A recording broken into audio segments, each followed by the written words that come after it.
Please give this video a like and subscribe!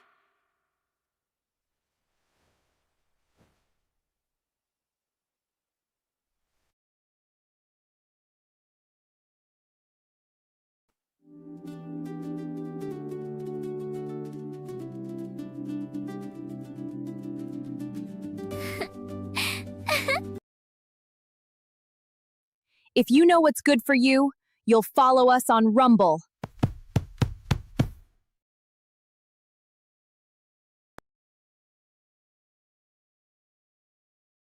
All right, we are live. Hello, everybody, and welcome back to Honey Badger Radio. My name is Brian. I'm here with Alison, and this is Maintaining Frame. Women don't have babies without men, world most affected, where we're going to continue going through this Cambridge University press paper that basically is going to solve the fertility crisis, which unfortunately is going to result in a marginalization of men even more. But, it's necessary. So, take it. Like a man, I guess. So, anyway, Alison, you can do the things now. And we'll go ahead. Their solution, I apologize, I was briefly wrestling with the mute button. It does not want a woman to speak. The solution is, of course, guys, brace for it, to give women more of men's tax money. Yep. Okay?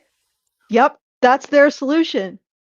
And also to give these researchers giant grants to do more research that indicates that the solution is is higher taxes and more bureaucracy and more academic research into the necessity of higher taxes and bureaucracy.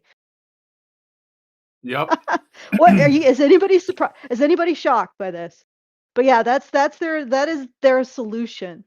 They're saying that the world's fertility rate is declining precipitously, so we should just take more money from men, create an even bigger bureaucracy around it, and give it to women, and that will solve everything, guys. Yeah. We just need another ministry of giving women things. Yes. And I have done a lot of research into this, into where fertility is falling in particular, and why. I've even gone into fertility rates around the world. I've gone into how bond formation is structured around the world.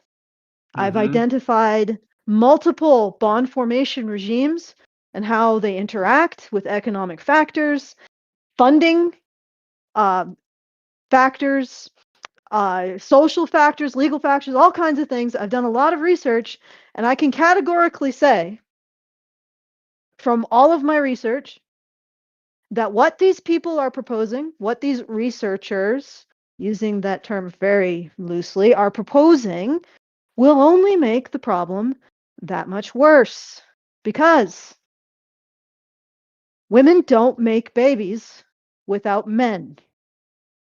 That sounds like it's a really silly thing to say, just obvious. Does that sound obvious, Brian? Yeah.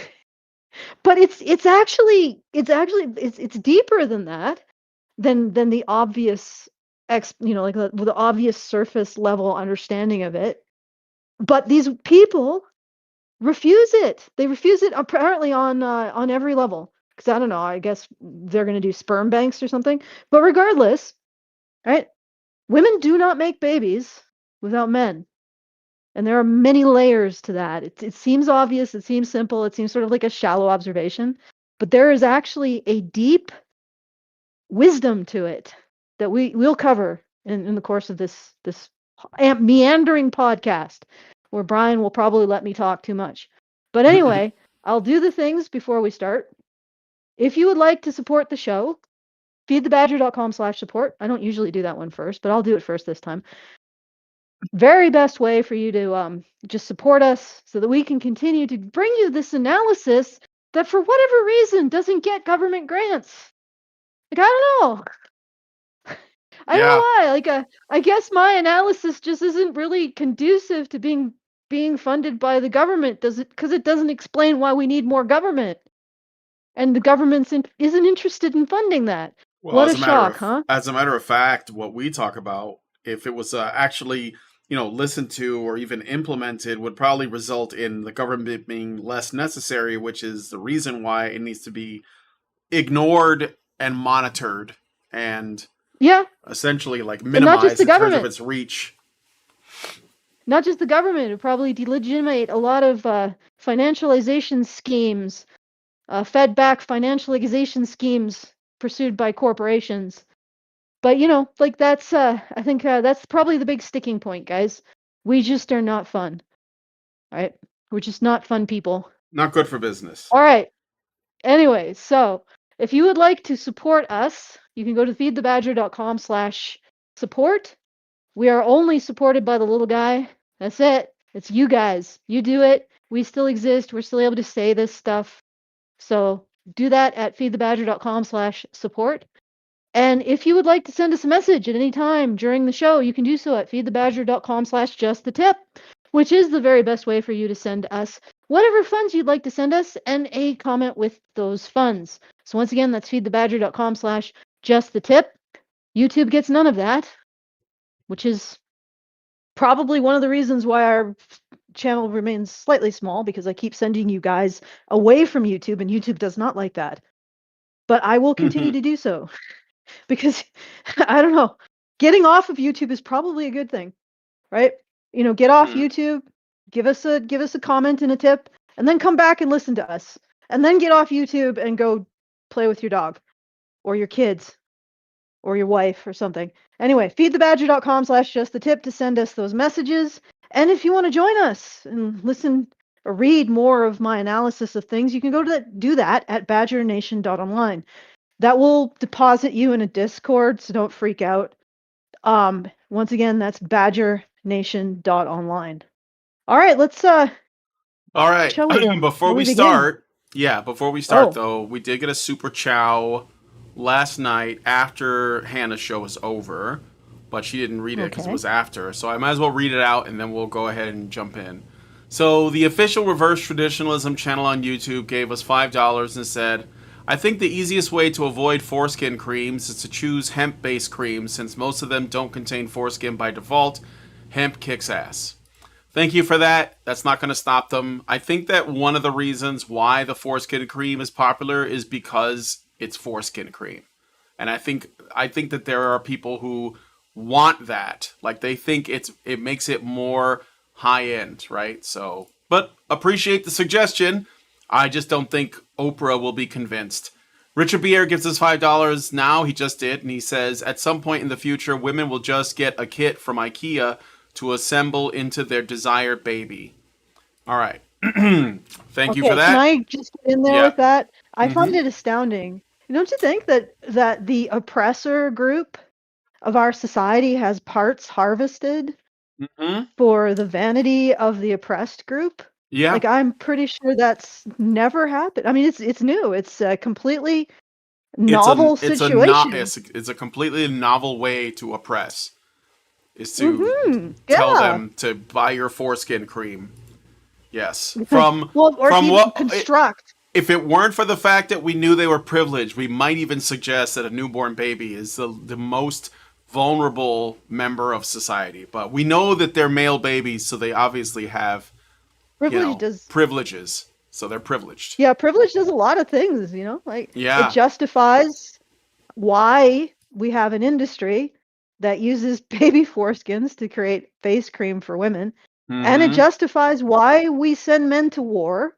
And it justifies why there's workplace death. And it justifies why there's no real legal accountability for female sexual assaulters of men. It justifies so much. It is the Swiss Army knife of concepts. That old male privilege does a lot of work. It's underappreciated how much work male privilege does to hide and allow people to just not think about stuff. Nice thought terminating cliche. Okay, let's shall we get into it? Speaking of male privilege. Yeah, so we were going through the section called Our Emotions Do Not Work for Us, but for Our Genes. There's a lot of let's say, evolutionary biology they're using as their data to push these notions, and they're excluding a lot of information too. I don't know if you guys remember, we've done, this is like the third or fourth stream we've done on this content. So we are at this section called sufficient economic and social resources. So now we're getting into the money part, which is probably the most important part of this report. All right. Based on this investigation, we believe the most effective means for raising fertility rates could be to facilitate a further individualization of reproduction. This is not ideal, as most people still desire to partner up and tend to be happier in relationships. After all, our psychologies are strongly shaped by millions of years of pair bonding, but we are in a situation where the ideal is just not available. Mating markets have become so frustrating for both sexes that many are just giving up. Not only are 42% of Americans unpartnered, but 50% of single men and 65% of single women report that they are looking for neither short or long-term matching. So, I'm going to say anything to that paragraph?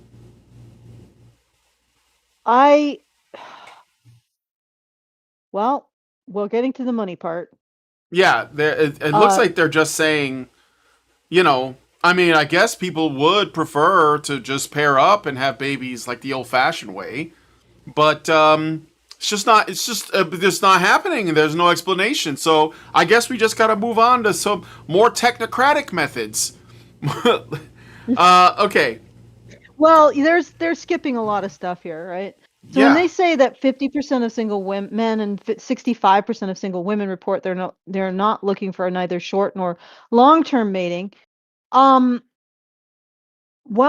the problem is that this is okay. I'm going to segue. That surprising no one. I'm going to segue.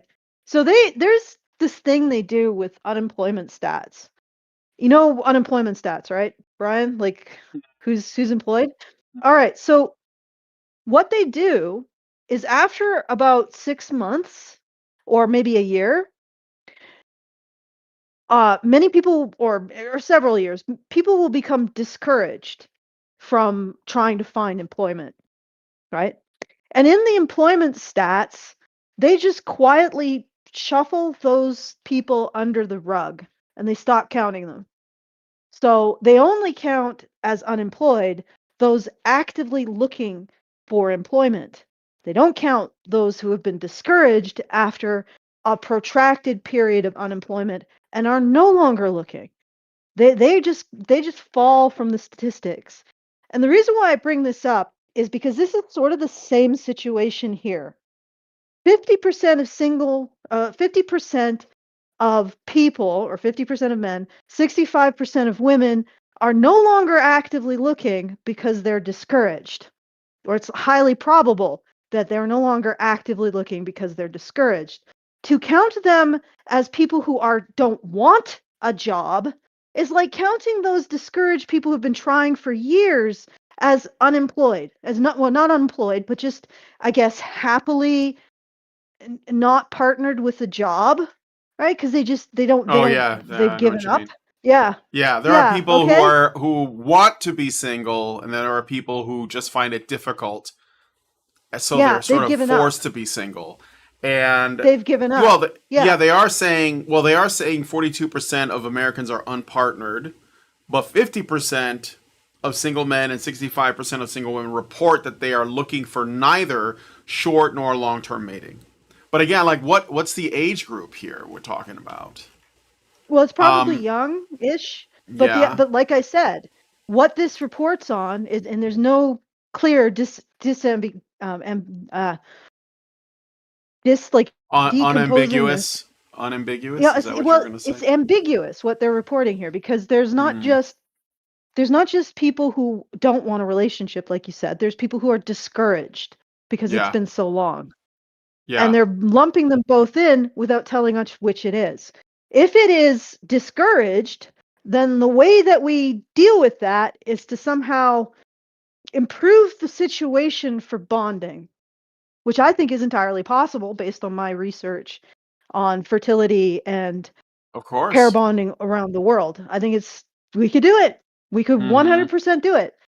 Now, the question is, do we have the will to do it? But we could do it if we did, right? So the question here is if you take a population of people who are discouraged from finding a job or a partner, is the way that you deal with this just, I don't know, giving them government money or giving them a job or a partner is what I'm getting at, right?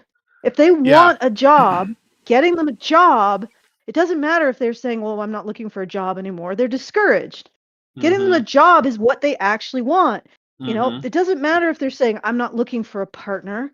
Well, they're saying that because they're discouraged. So we should get them or figure out how to fix the bonding regime of the West and get these people partnered. Not justifying more government grants or government oversight that's going to ruin the situation more. Like, not everything is solved by the government. Jesus Christ. Well, as a matter of I think fact, very little is solved by the government. I also want to share something about, because I clicked on the links that they're using as their source. So here's the thing that's interesting is, okay, for one, for the first part, not only are 42% of Americans unpartnered, Pew Research Center 2025, when you go to the link, though, it says that percentage is going down. So people are partnering up. So it's trending in the opposite direction of what this study claims. Do you know what I'm saying? So they say not only are 42% of Americans unpartnered, Pew Research 2025, but when you go to the link, it says it was worse before that. It was worse in 2019, for example, is when they did it last. So in 2019, it was something like 44%, and now it's 42%. Well, it's 42% in 2023, which is the last study they have. And the share of adults who were married increased from 50% to 51% between that same time period. So there's actually people starting to pair up more, which is a weird thing to cite when you're trying to make the argument that things are getting worse, when it looks like things have gotten a little bit better. Not a lot, a little bit, So it's weird. And then the other part, where it says, but 50%, no, I already read that. 50% of single men and single women report what they were looking for, neither short nor long-term mating. And I go to that link, and it's like this puffy article about Valentine's Day. Doesn't seem like it is from Pew Research Center, but it doesn't seem like serious data. It's called For Valentine's Day, 5 Facts About Single Americans. So this is specifically looking at single Americans too, not married people. And they're drawing it from there. And so it's just interesting. I don't know if you're following what I'm saying. Yes, of course I am following what you're saying. Okay, I think it might be a little bit like within the realm of noise or movement. But yeah, it's it does make the point suggests that maybe they should. They're presenting it in a different way, basically. Yes, they're trying to suggest that that it's bad enough that their proposed solution should be considered, but it's not like it's gotten much worse than it has historically, at least like in this generation or whatever. Yes. Yeah. Okay. Let's read a bit more. Yeah, let's read a bit more. Okay. Unless we are able to turn this trend drastically around, which we consider unlikely, the next step for human reproduction could be to facilitate more individuals having children without a partner. Offspring were historically a responsibility for the forager band, then the tribe, then 3 and 2 generational families. A future with more single parents would fit this trend. It could be viewed as a return to our early hominin starting point, framing the past few million years as an era of pair bonding, a temporary evolutionary compromise. So, all right. Of course, growing up with two parents comes with a line of benefits. Amato 2005. But if the post-pair bonding fertility trap makes communities steer towards self-eradication, compromises that forfeit some benefits but maintain societal survival should be considered. Certainly, we do No, not. this is not like, okay, I don't know. Okay, this is a Cambridge study, and these individuals did not look at the fertility rates of single women versus cohabiting and married women, because single women do not have babies. It's actually we talk about this. We talk about single mothers a lot because they're a disaster, but they're not a lot of of motherhood. When you actually, and one of the problems is that we have on birth certificates, you have married versus unmarried in certain countries and states, and that actually doesn't really show what's going on, because most births are either to cohabiting couples or married couples. Now, the birth, like the rate of births are lower in cohabiting couples because the relationships aren't as stable, but they are significantly, like a order of magnitude higher than they are with single women. And there is no indication that paying single women more will make more babies. Okay? There's no proof that this is the case. Right? I know Cambridge is 100% going to get a government grant for saying, "Hey, the answer is more government." But here, this is a failure of research, because at the very least, they should have tested their hypothesis against the fertility rate based on relationship status. And then they would know it's dead in the water. Single women don't have babies. And when they do, you don't really want the products. Like the problem is not just that single women don't have babies, but when they do have babies, those babies cost more to the state than they put in often. Mm-hmm. Right? They are destructive. This is a disaster in every conceivable level. This is a disaster, and it should not be encouraged. Thankfully, single women are pulling them, are ending their own contribution to the genetic pool themselves. The only problem is that we have a ideology that is increasing the number of women who are choosing to remain single. Not choosing, brainwashed, really. Right? So under the auspice of empowerment, but somebody on our comments mentioned that this isn't empowerment, it's detachment. It's the religion of detachment. Mm-hmm. Okay? And in this religion of detachment, these women are brainwashed to stay away from men by lies about men. Okay? And I can prove that these are lies about men. And I have for like 20 years. There is nothing that feminists assert about men that's true, except maybe that they have penises. Wait, shit. No. Sorry. No. Plenty of women have It's nothing. penises and plenty of men have vaginas, Allison. It's nothing. Nothing that they assert about men is true. I have yet to find one thing, one feminist assertion about men that's true. None of it is. It's all a set of lies from stem to stern. Mm-hmm. Starting, well, not even starting, because the psychology of men and masculinities field actually inherited from Plex strain literature, which is a direct inheritance from feminist patriarchy conjecture, right? So that it doesn't start with the psychology of men and masculinities field. No, it starts back with patriarchy conjecture and the belief that men oppress women and heterosexuality is the site of female oppression. Right? What do you think that's going to do to women's desire to have a relationship with a man? It's going to kill it. And the more inculcated women are into this, the more dead or difficult, because it doesn't really kill the desire to have a partner. It just makes it really flippin' difficult for women to actually partner up with men. They become their own worst enemies. And it generates a completely dysfunctional situation for pair bonding.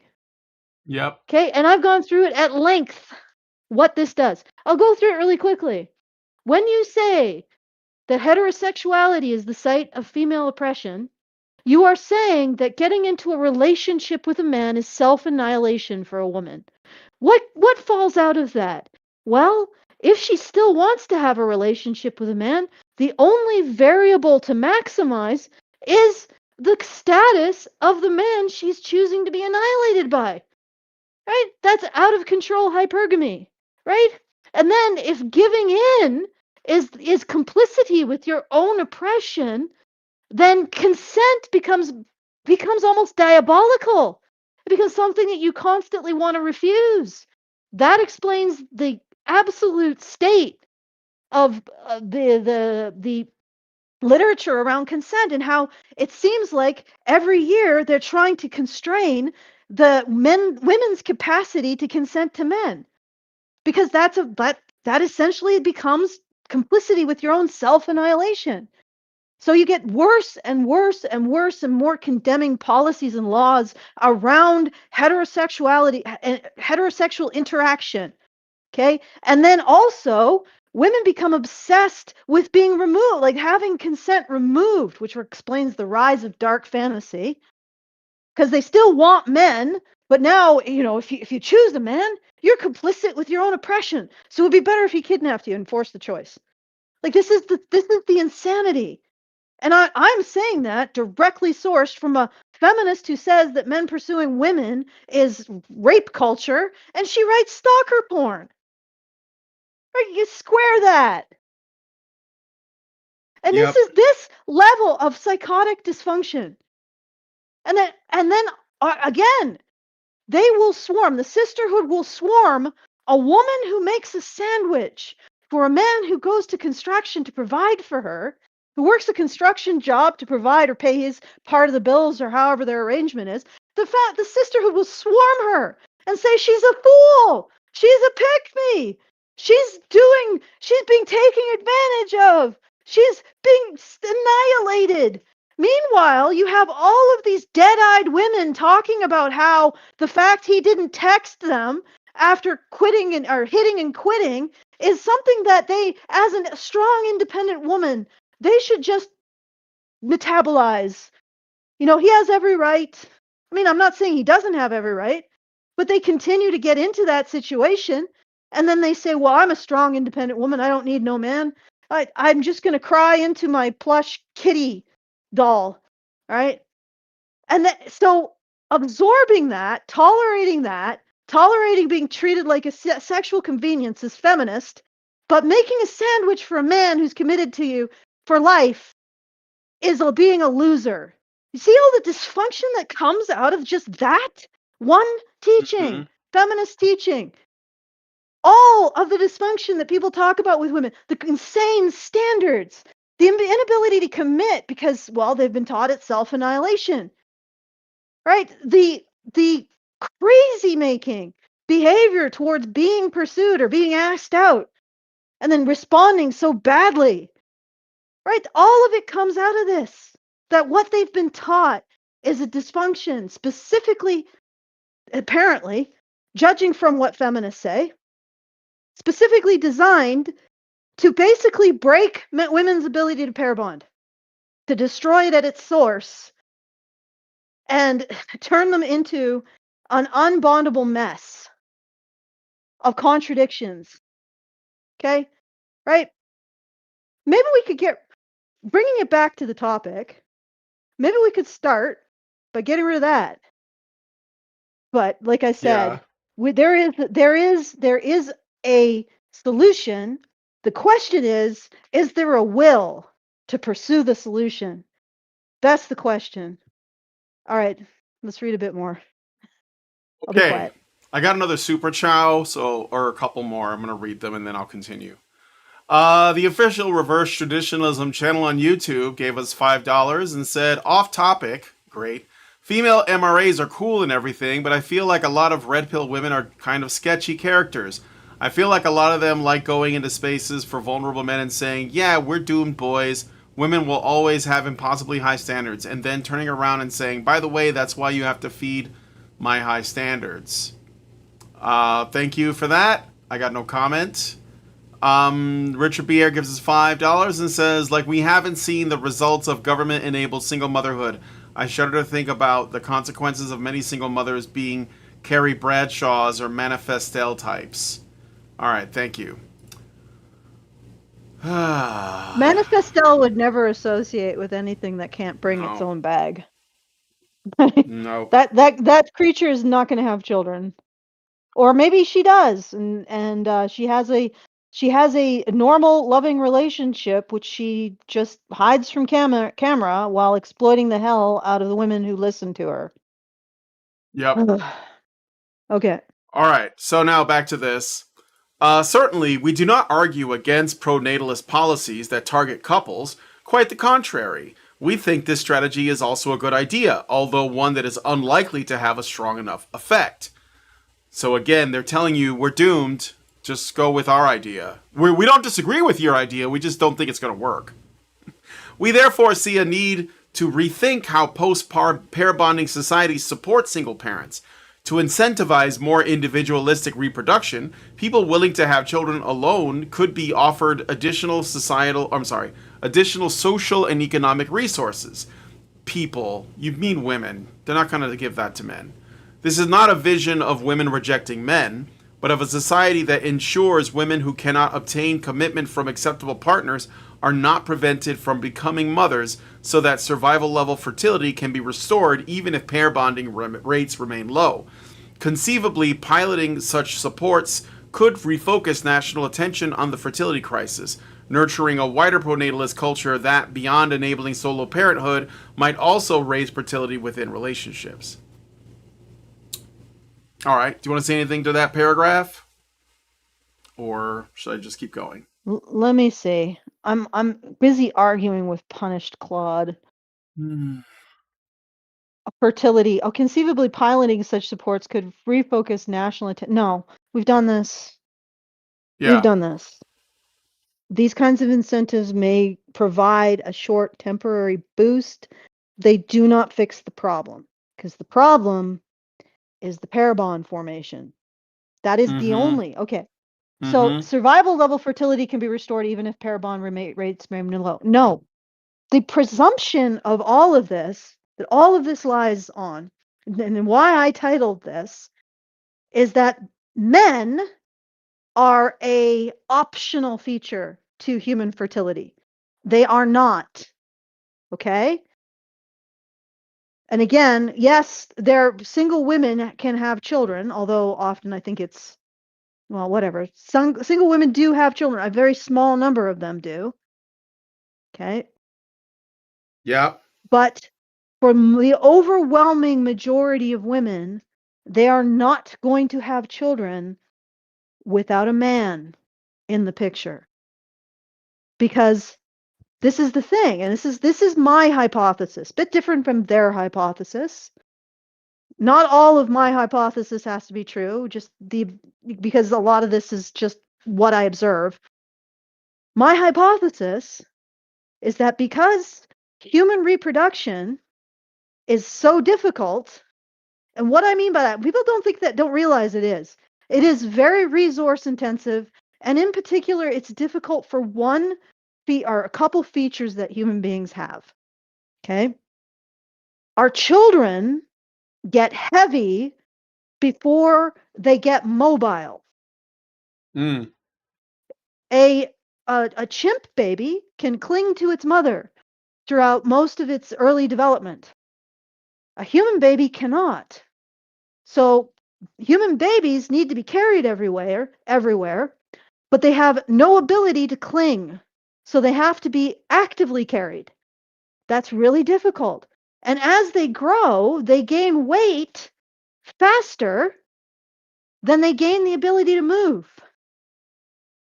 A the point at which a child can reliably keep up with an adult group is 7 at about 45 to 55 pounds. Okay, that's when a child can they gain the gait, arranged gait. So what that means is that they can walk for long periods of time. They're still not capable of managing like the full scope of adult motor locomotion. Okay, and the reason why this is so complicated and it's staged, there's developmental stages, is because bipedalism is an incredibly costly form of locomotion. It takes many developmental stages to actually get to an adult ability to engage in bipedalism, to adult locomotion, right? So a child at 7, 55 pounds, 45 to 55 pounds, finally has the ability to keep up with an adult in good conditions. That's not bad conditions, because a 7-year-old child still hasn't developed the adult balance necessary for the type of locomotion that Mm-hmm. allows for conservation of energy. So a 7-year-old child is working harder to stay with adults, probably why they eat so much. They're working harder to stay with a group of adults than the adults are keeping up their pace, because they don't have the necessary proprioceptive development to have the gait of an adult, like the complete gait of an adult, but they still have the ability to balance and move in a way that they can sort of keep up. So even after 7, children in a nomadic group, which is probably how we evolved, would still need to be schlepped around at points when it's particularly hot, when the ground is particularly rough, if they're walking very far, so they can maybe manage a couple hours, then they need to be carried, or they need to rest, and then they can do a few more hours. So now and this is the limitation, right? So somebody has to carry them, or you're going to get a lot of tiger chow. Human beings are going to be producing a lot of tiger chow, not babies. Okay? And that need to be carried doesn't stop at 7. It stops being critical at 7. It doesn't stop at 7. It keeps going until you're through puberty.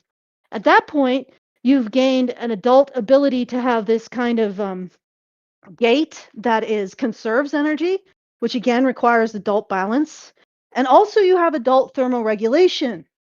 So one of the big things about children is that if you push them to adult levels of strain, they could die because they can't thermoregulate like an adult. So they're heavy, they don't move very fast. They require somebody to carry them up until they're through puberty. Now, not a lot once they're between 7 and like 12, but occasionally they're going to require someone who's capable to pick up something about 85 fucking pounds and run with it. Right? And that's during our evolutionary history. Now, here's the thing. If one of the critical factors for a human child to live to the point where it itself can reproduce is that it has someone capable of carrying something really heavy, right? What does that point to? I'll leave it as an open question. Do you get where I'm going here, Brian? Yeah. All right. Okay. Let me just clarify. Okay. I know I'm ranting a bit. Okay. Human children need their fathers to survive. Full stop. That's how we evolved. In a very literal mechanical sense. They needed an involved party that was capable of carrying a child up to the age of 7, and thereafter in bursts up to the age of 12. And this seems so simple, but I invite you, go to any fair and watch this process in action. Don't watch like the women with their strollers. Only hussies have strollers. Real women have men, right? And just watch the fathers and how much they're picking up and carrying their kids. This is part of our this is my hypothesis. This is part of our evolutionary history. That necessity of having an involved party, a parent capable of carrying that much weight, meant that we survived bipedalism. Because bipedalism is Well, we didn't have very expensive. strollers in prehistory, so No, we didn't. We didn't even have really hearths and places. A very we were nomadic, so we moved around quite a bit. Okay, so this is and again, this concept is so obvious, and yet people resist it. But I'll leave that out. Regardless, if my hypothesis is correct, there would be an incredibly strong bond between men and women necessary to actually get a child to the point where it became a creature capable of survival. Think about it. Think about the limitations that bipedalism puts on us in terms of development. You are not able to keep up with adults until you're 7. You aren't really able to keep up with the entire group at every speed until you're 12. You need a parent who's capable of carrying that much weight. And guys, women aren't. This is one of the things that has been consistently found in Army studies. Women cannot carry as much weight as men. I know that seems pretty obvious, right? But you know what's really interesting is when you look at the empirical studies from the Army for the last 2 centuries, they have found precisely the weight that the average infantryman can carry indefinitely without impacting his ability to fight or, strike up camp or work, build something, right? They found the weight that an adult male can carry indefinitely without impacting his ability to run, fight, hunt, build. You want to know what that weight is, Brian? Sure. It's the weight of a 7-year-old child. That Yeah, is it could exact, be. and this is over 2 centuries that the Army has found and looked at infantrymen and what they can carry. Empirically, they found it in the Civil War, World War I, World War II, and you're talking about different generations of men that have different levels of fitness going into the Army. So they do have to be trained to be able to carry this much, but they all end up being able to carry this much. They can carry indefinitely without impacting their endurance or their ability to do work or fight or hunt or whatever, the weight of a 7-year-old child. 45 to 55 pounds, which is 1/3 the weight of an adult male. And I have a lot more where this came from. But if you think about it, if we're in a situation where the only way that bipedalism works for our species is highly involved fathers that are willing to stick around and carry these heavy critters that can't keep up for however long is necessary, then the bond has to be that much stronger. And also, it's going to be written into women's instincts. Okay? And that instinctual pattern will be, I don't want to even start this process unless I know he has my back. I don't want to. I don't want to have sex. I don't want to get involved until I know he's going to stick around to carry the child while it needs to be carried. And this is this is before hunter-gatherers. This is before huts. This is before teepees. This is before dogs as beasts of burden. Okay? When we had nothing but each other. That would be the limiting factor. And that would mean that the only thing that unlocks female fertility is a man who demonstrates that he is bonded to the woman, that he has her back, that he's going to stick around, he's going to carry the damn creature, until it can walk for itself. Okay?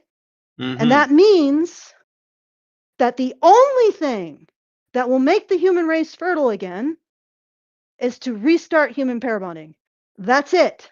Women are not going to have children outside of it because it's a necessary factor for women to become fertile, to want to have children, to be willing to do that. And that's why all of the sex involved in the hookup culture hasn't produced a baby boom, because that's Yeah. not actually opening the door for women's fertility. And it won't. The only thing that opens the door is a pair bond. That's it. That's what we have to fix. Or we are not going to fix our fertility problems. And if that's the thing that opens the door for our fertility, then we need to start looking at all of things that are slamming the door shut and start progressively getting rid of them. Okay, I'm done my rant. I know that was a long one. It's okay. It's okay. All right. Let's get back to this. Okay. Today, even a prosperous and feminist nation like Norway, apparently feminist means good. It's a good nation. So this is their example. All right. Today, even in a prosperous and feminist nation like Norway, such a program is probably unfeasible. Financial incentives to single parents are among the most generous in the world, but few women deliberately pursue single parenthood. For the government to step in with resources equivalent to what a partner would contribute could be too costly and reduce the national income. The fact that the Nordic nations are among the world's richest is significantly due to high female labor force participation. A central pillar of the Nordic model is that all who can work should work, and that mothers should That's return to work bullshit! within a year of giving birth. Okay? Okay, Go that ahead. is bullshit. Nordic nations are among the world's richest. It's because they have tons and tons of resources which are nationalized. Like what the Okay, all right, whatever. Let's keep going. All right. The mandate for the Norwegian Birth Rate Committee specified that no policy suggestions were allowed to challenge this work principle. If post-pair bonding nations like Norway are to significantly raise their fertility rate, we believe politicians must be far bolder and more innovative and consider preparing for the future by funding limited experiments to boost and learn what is required to motivate single parenthood.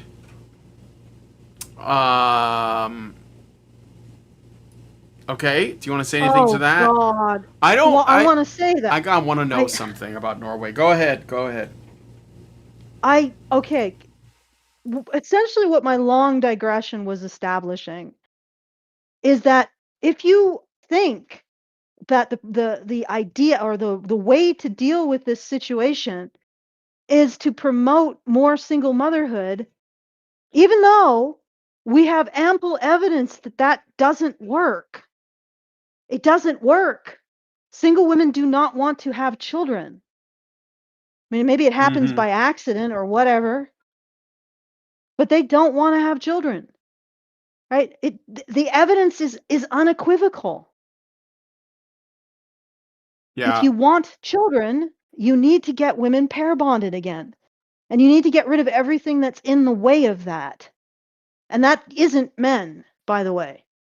Like this is the funny thing is that every other place that talks about this always seems to land on men have to change.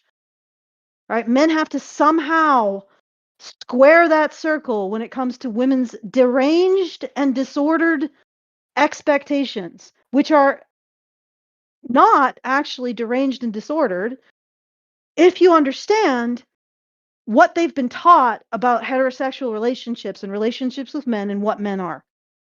They're perfectly rational when you look at it. And what's deranged and disordered is that we keep teaching women, girls and women, lies about men.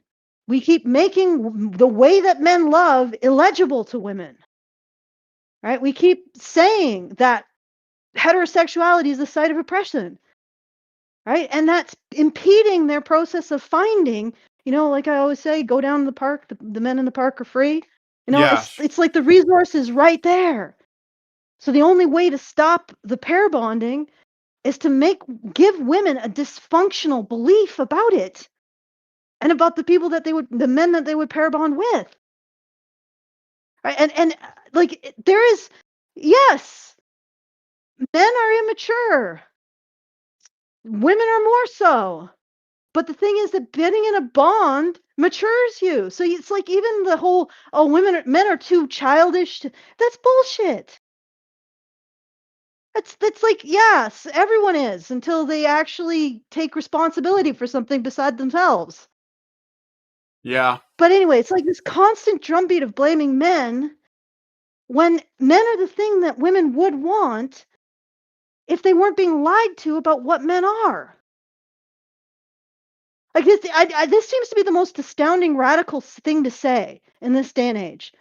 But we are a biparental species that engages in pair bonding. A male is what the female is supposed to want. The end.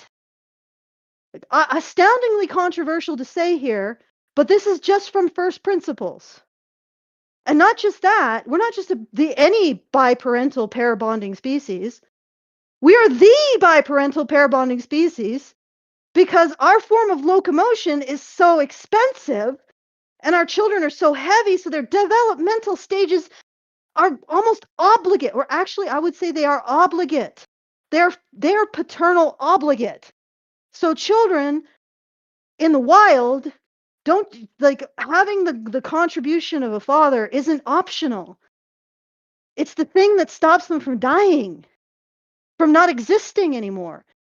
And a species with that kind of limitation to its fertility and reproduction is going to make sure that reproduction happens in those bonds 100% and absolutely.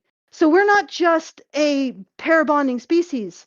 We are the most pair bonded species on the planet, which is why women don't reproduce outside of pair bond, and they won't. You can increase the single moms, you can give them, or so you can increase the single women as much and give them all kinds of beanies for having children, and they won't.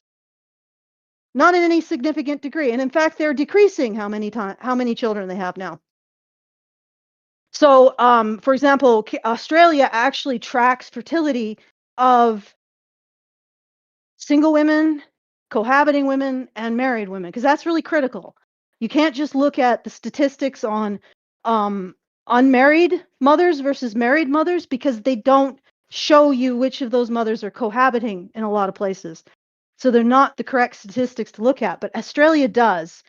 And what they found is that, so for example, don't quote these numbers. Go look for it yourself. But for example, there might be 1.3 children for every cohabiting woman and 1.44 for every married woman. Okay. And then like 0.3 for every single woman. Like it's like a whole child down. So if we want to run this experiment, we may actually take, if we want to encourage more singlehood in women, we may actually take a fertility rate that is not at replacement, so it's not great right now, but at least it's not, I don't know, Korea, right? And we're going to take it and we're going to take it to half of Korea by doing this. Yeah. And just because we don't understand our own nature as humans, and that pair bonding is not an option. Okay? We are obligate parental or obligate paternal mammals. That means father is not an option. Regardless if we have created an advanced civilization where he feels like he's optional, he's not. He's only optional until the society craters and we have to go back. All right? We can defer. We can defer the reckoning. Like we can defer the reckoning of fiat. We can defer the reckoning of fatherlessness, but it always comes to us. And the Yep. flood comes. All right, let's read a bit more. Yeah. Well, I got another super chat from, or a Rumble rant from Roboto. 1, 2, 3, 4, 5, 6, 7, and he says, "Are you sure single women don't want to have children in the West? It's not about want. I think that most women, like most men, do want to find a partner, but But yeah, like I think they They but the they problem don't is the women don't want what? they don't have children. It doesn't matter what they want. Yeah, yeah. They It don't doesn't have matter them. that whether or not they want them. They're not having them as much. Single moms exist, but they're not a big part of um, the population, I guess, of people that are having babies. It's still mostly people who are paired. But okay, unless you're counting the black population, in which case that's a different problem. But okay, we suggest that two main elements are key to making individualistic reproduction sufficiently appealing. One economic and the other social.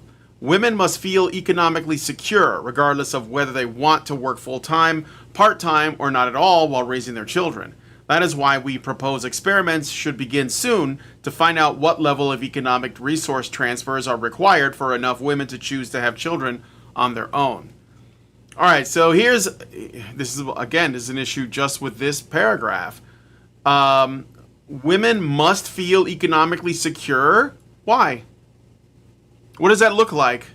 Why are we like deciding arbitrarily that we have to follow standards that women have set when women's standards are only set because they see the consensus around them of other people saying the same thing? And they're like, "Oh, I need to make that much? Well, then that's what I want." Like it's not even like logical. So to say they're basically again they're operating under the presumption, well, we know for sure we have to take care of women. That comes like society, whatever.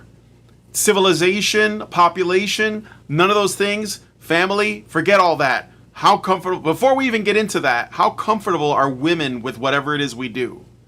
And that's what we're following. So like they're basically following the lead of women's desire in the moment. And they're saying women must feel economically secure. And then we'll go from there.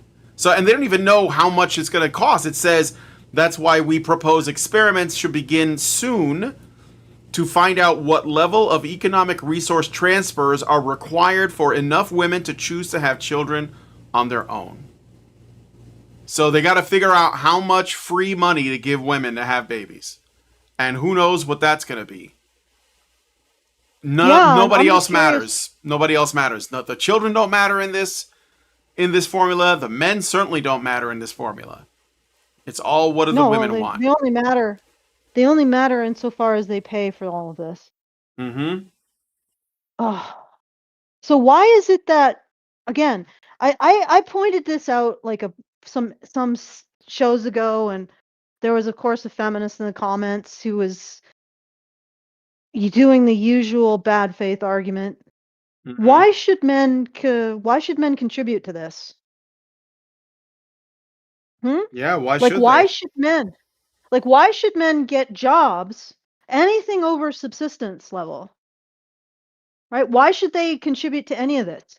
Why should they contribute to a society that undermines them as mates, undermines their mate value at every available opportunity? And of course, the feminist bad faith argument was that I said that women should be assigned to men. Even though if you assign a woman to a man, you're also assigning a man to a woman. So I don't know how that's anti-woman. It's just sort of anti-human autonomy. Like you get that, right? Like you don't an arranged marriage involves arranging the marriage for the man and the woman, right? So they're both sort of assigned to each other, which means you're assigning a woman to a man every bit as much as you're assigning a man to a woman, right? And they just omit the fact that the man doesn't have any choice in this either. But let's just set that aside. That's not what I'm saying. That's so far from what I'm saying. I feel sort of stupid even addressing it. I'm saying that right now, men are forced to contribute to a society that lies about them, that undermines their mate value, that doesn't explain to women why men are important, why children need fathers. Right? It doesn't explain any of that to women, much less explaining to women how maybe to have a relationship with a man in which you don't like implode and destroy each other. Right? That's difficult too. I mean, I'm sure that more conservative women could actually explain some of that. I couldn't. It's internal mystery to me. But anyway, Mm-hmm. like this is what you're expecting men to contribute to. A society that in every possible way makes it so it's more difficult for them to partner with a woman. And they're supposed to be like, oh yeah, okay, because you've made it so difficult, you've injected women with such a toxic dose of feminism that they believe that heterosexuality is the source of their oppression. Therefore, choosing a man is a form of self-annihilation, which has created out-of-control hypergamy, terror of being pursued or just having a man say hi, and then the whole suite of dysfunction. Because you've injected this into women, now I have to pay more in taxes so that women can have children without me. So you've literally made it so I am not a good choice as a partner for women. And because you did that, now I have to pay. Like, who is going to sign up for this shit? Like, I mean, okay, guys, this is shit. If you don't need to know, like, if you need, like, a woman to tell you, this is shit. This is shit upon shit. This is, you put some fuck in a bowl, and then you put some shit in a bowl, and you have a fuck shit stack. This is a mile high fuck shit stack that no man should sign on to if he has a choice. You mostly don't have a choice, right? You gotta work to survive. But good Lord, how can they even propose this with a straight face? They did get blowback, by the way. At least we have that, right? I don't know who from. But literally, yeah, we poisoned the pair bonding formation for you guys. We told a whole bunch of lies to women about you. And we did it because, well, it's financially, it creates a gigantic financial windfall, right, for us. Yeah. We did that because we make a lot of money from it. So sorry, women don't want you anymore. Why don't we just take more money from you? And they can have children without you. Like, I don't know, the gall, Brian. Yeah, Okay, I'm gonna. for sure. Okay. Okay. That is why we propose experiments should begin. I already read that part. Okay. The other element is the social environment. As we explored, while hominins evolve. So, okay, let me just predict what they're getting at. They're probably gonna. This is like the It Takes a Village. Okay. And it's probably gonna be, excuse me, another avenue where men are probably going to be expected to be a part of the child rearing or like child care process, even though it's not their children. Let's see. The other element is the social environment. As we explored, while hominins evolved to sexually reproduce as couples, this pairing up does not extend to raising children in small atomized units. Even when females mated promiscuously, not having the father around typically did not entail the mother being on her own. Kin and other alloparents often made crucial contributions to help feed and raise the child. In our modern world, such social networks have eroded. Women who move away from kin to seek education or work mostly lack the support that bands, tribes, farms, and villages provided in the past. We therefore propose that governments consider experiments with establishing apartment buildings or other living arrangements centered on the needs of solo parents and their children. So basically, they want governments to conscript people living in the same building to raise the children or help raise the children of single moms. And they want the government to mandate this. They're saying they should conduct experiments, but that will only lead one way, and that is essentially to create a mandate of this. And by the way, this notion, this assumption that this pairing does not extend to raising children in small atomized units. Literally, like, I don't know any families that are completely atomized from their extended family. That's not a thing. They're making a claim, and I've heard this too, by the way. I've heard this from people like Tree of Logic and Natty, who this was a while ago, but I remember they were saying the nuclear family is not a priority because the nuclear family is atomized. And I'm like, no, it's not. It's called the nuclear family because it's the nucleus of a larger network of extended family members. Nobody, unless like they're all dead like it's fucking, you're like, Bruce Wayne. Nobody is completely separated from everyone in their family unless they made an effort to do that, to atomize themselves. So they're making they're basically prescribing something for a problem that doesn't exist while they pretend it does, because there is a term called nuclear family, and some people think that means that it's only a mother, a father, and children, and no uncles, no aunts, no grandparents, no great grandparents, no tribe, no clan, and that everyone else that isn't related to these people at all are supposed to be involved instead of extended family. When I grew up in Chicago, and I don't know, maybe it's a thing. I don't think it's a unique thing to Puerto Ricans, but like, we had a family barbecue every year. My grandmother would basically be like the head of event organizing. She basically remembered every birthday of every person, whether it was her kids or her grandkids, and everyone was invited to every event, every holiday, and every summer. We had, a 4th of July or Labor Day, usually 4th of July, like barbecue. Everyone was there. This idea that families are atomized is a lie. It just is, in my experience. I don't think it's true. And even here where I live is mostly white people, and they're all still in touch with their family. They still do things together as a family. So I guess what I'm getting at is these people and a lot of others, Tree of Logic has done this, and Natty's done this.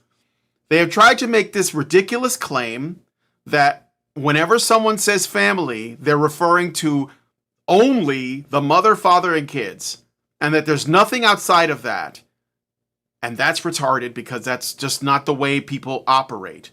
Okay? It's very unusual to just, unless you made it a point to like disown yourself from everyone in yours and your spouse's network, So no, I'm sorry. I just had to say that. It's ridiculous.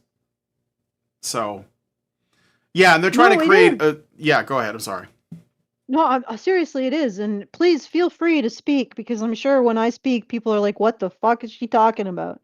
I said what I wanted to say about it. I mean, the it takes a village argument is bullshit, because it's not going to work out unless, again, you have like, I don't know, fucking cops in the building making sure that the other people who are not related to these kids are helping raise them. Because it's like, you're asking strangers to be a part of the child raising process when you have a man who is the father, the most invested, outside of the mom, and you have extended family members who, because there is a blood relation, there will be more interest in seeing the child do well. Do you want to invite predators into your home?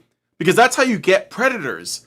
Like, if I was a child molester and I wanted to get access to kids, I'd move into one of these apartment buildings and pretend to be a normal person. Why not? Yeah. No one's gonna, like, there's no father around that's gonna kill me because I got a little bit inappropriate with his kids. That's what I'm saying. Like, these people are completely fabricating the problem and then creating a solution that's even worse than the lie that they posed. So, and actually, it's not. That is a very astute observation, and in fact, it's the modus operandi for a lot of older women who prey on children.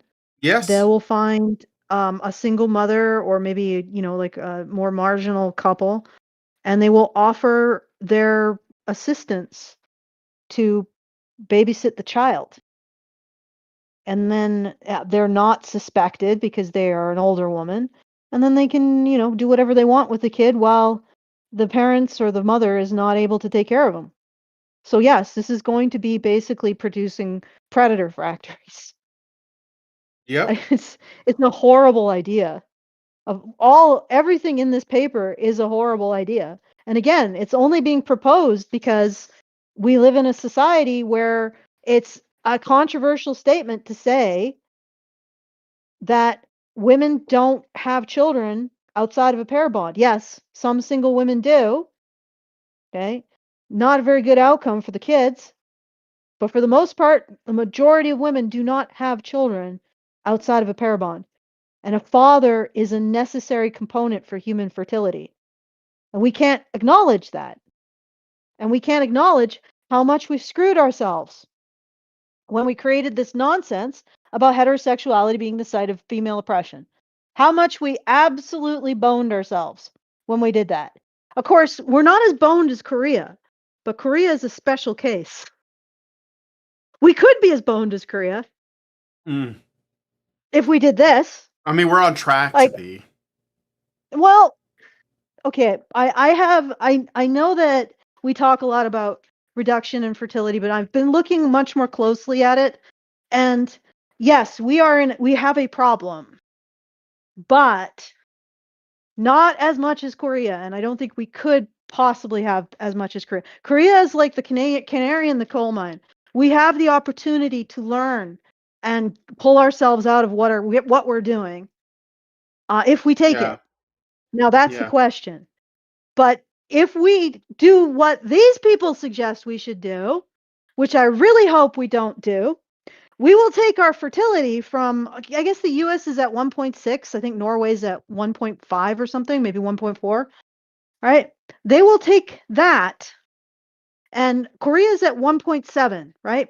We are going to take that, and we are going to be looking at Korea with envy if we do this, what they're suggesting in this piece. They will crater. They will absolutely crater our fertility. 100%. They will crater it.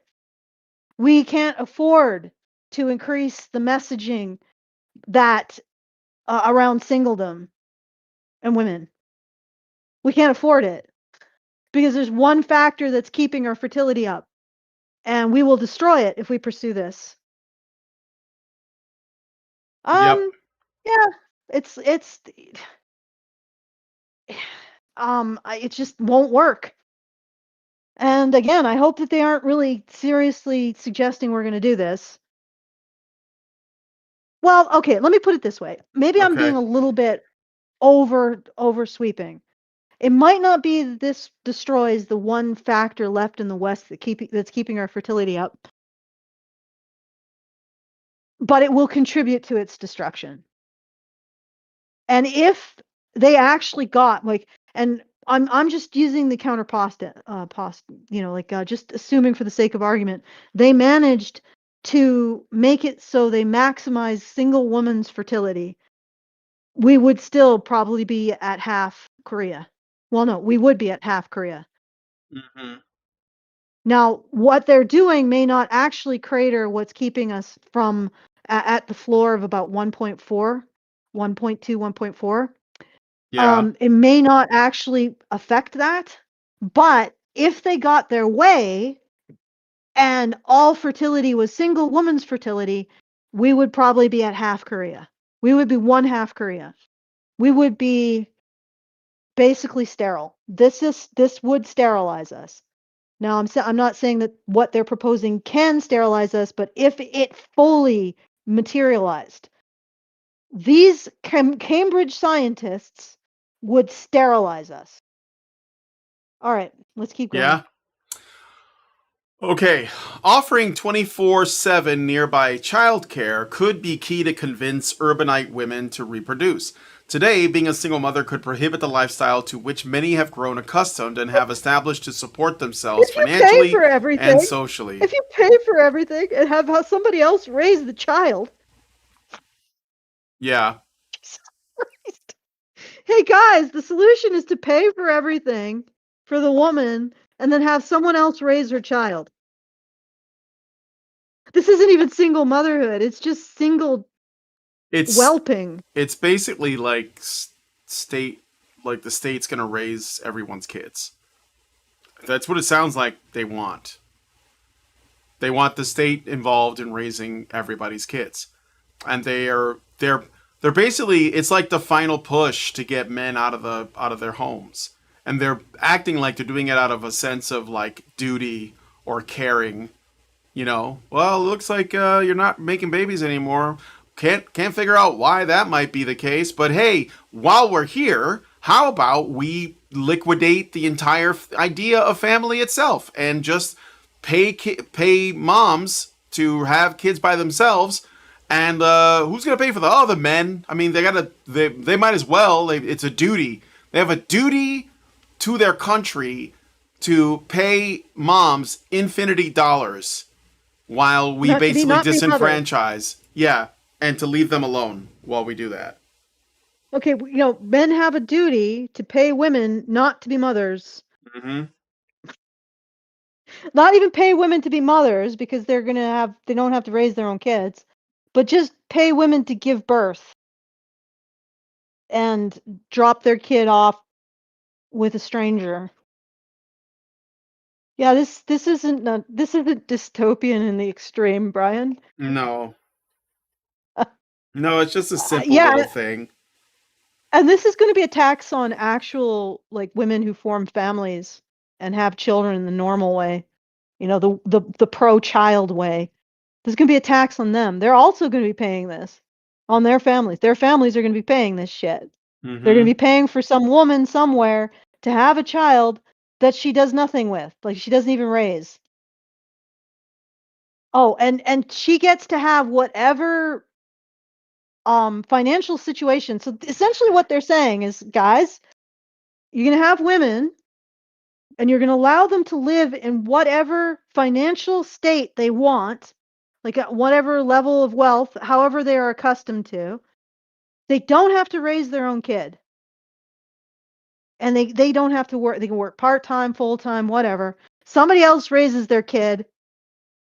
That's what we're paying for. Explain to me again why this is justified on any level.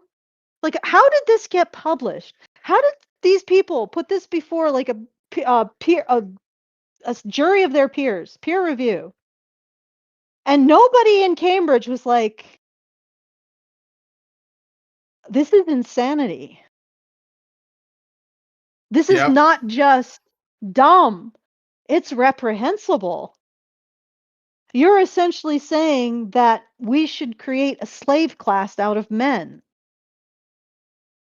Men should literally underwrite women's lives. Because how many women, might actually take this up, have a child, have their entire life underwritten, and then just drop the child off wherever? Her duty's done, right? Somebody else can raise it, and now she's set for life. Yeah. You don't think women are going to take advantage of that? Oh, this is utterly reprehensible. I mean, this is anti-human. And nobody at Cambridge sat down with these people and said, hold up, wait a second. Then nobody even thought, hey, maybe this is going to affect Cambridge's reputation, publishing something like this. No, this is all just acceptable. That's where we're at. That's where we're at in terms of, hey, maybe we shouldn't advocate to enslave half the human race. No, let's do that now. No, slavery's back in style. Yeah. Our solution to the fertility crisis is to enslave men. There you go. Bam, print it. Cambridge, rubber stamp it. We stand behind this, says Cambridge. God damn. Academic institutions are farces at this point. Okay. Let's keep going. All right, I got a couple of paid comments here. So I got a super chat from Albatross for 5. Thank you, Albatross. And he says, this honestly sounds like they want to farm us like captive animals. Like humans just pop out kids and the zookeepers take over. Yeah. It's a proposal. Yeah. It's just floating the idea, guys. Don't get so emotional. Don't get all caught up. They're just floating it. Roboto gives us $1 and says, upon looking into it, marriage is not the same all over the world. Examples before Britain, wife burning, Egypt killing and mummifying the wife of the pharaohs, etc. So forming a family a risk. Yeah, we don't do that anymore. I don't think that's true. Okay, yeah, that's. But maybe we could bring that back. Maybe we could, just do. I think in India, or they used to do this thing where if the husband died, they would just burn them both. They burn the wife and the husband. You know what? Even if I'm just floating the idea, guys, I'm just looking for solutions. That's all. I'm not serious. I mean, just like the people who Get wrote this Cambridge, article. I'm just, Brian. yeah, Get a Cambridge, get get on a that. grant. We need Yeah, studies get a done. grant from Cambridge. Get a Yeah, grant from Cambridge. Wife burning might be a solution. We're already yeah, floating slavery, guys. Why not wife burning? Like, yeah. why Why not not? some other atrocities from the past? That's what Let's I'm let's just saying. let's just let's just keep our solution space open. Just that's all we're saying. Don't get upset. Just keep it open. Yeah, just like have Wife some. kidnapping. I'm just saying, like, you never know. It could Yeah, work out. I don't know. How do you know if you don't try? I mean, they did it back in the day. They must have gotten something right. All right. Anyway, knowing that their children can always be looked after by childcare workers or stay with friends who live in the same building would alleviate central burdens of single parenthood. Again, children are preyed upon in childcare as well by childcare workers, but we're not going to talk about that because they're not as bad for women as men, just men. I mean, that's the only, I don't know what else to say. Dylan gives us $10, and that's it. Thank you for the super chat. He didn't add any commentary, so I think he did leave a comment. I'll read the comment. He says, "Men are not going to raise another man's genetic lineage. Natural selection punishes cuckoldry. Single mothers with experience on dating apps should be able to see this." Okay. I mean, it's not just that men aren't going to do it. It's also that women are not going to raise other women's kids too. So, like, they're not asking men to raise those kids. They're asking men to pay for them. And that's it. That's what they're getting at. And that the actual child rearing, there'll probably be some, like, men involved in that, but they're not going to be, they're not likely going to be related to the child. So, yeah, it's their plan. It's their pitch, guys. Don't read into it too much. It's just, they're just spitballing. That's why they wrote this long ass paper on Cambridge. All right. Anyway, initial steps in this direction could have been seen with the rise of intentional communities or co-housing, where neighborhoods are designed to promote both autonomous housing but also community living with shared resources such as large kitchens and children's playrooms. Example, the Canadian, I guess, is a Canadian co-housing thing. So thanks, Canada. Having such a living environment in which women could be guaranteed a home throughout their children's youth would likely facilitate stronger social bonds across families, as people would be incentivized to invest in the well-being of longtime neighbors. Or the experiment could uncover that entirely different social resources are necessary to create sufficiently appealing lives for single parents. We do not pretend to have all the answers, but encourage an engaged debate and creative experimentation to prepare for a further individualization of reproduction. So they complain about atomization of families, but they're also pushing for even more individualization. I guess that's okay when the atom doesn't include a dude. So I can't or we could stop telling women that heterosexuality is the site of oppression. I mean, we could do all of this, or we could do that. You know, yeah, right? I don't know. We could completely restructure society. And incidentally, I know we haven't gotten to it yet, but don't they propose that men should have access to artificial wombs, but Uh, not but not what?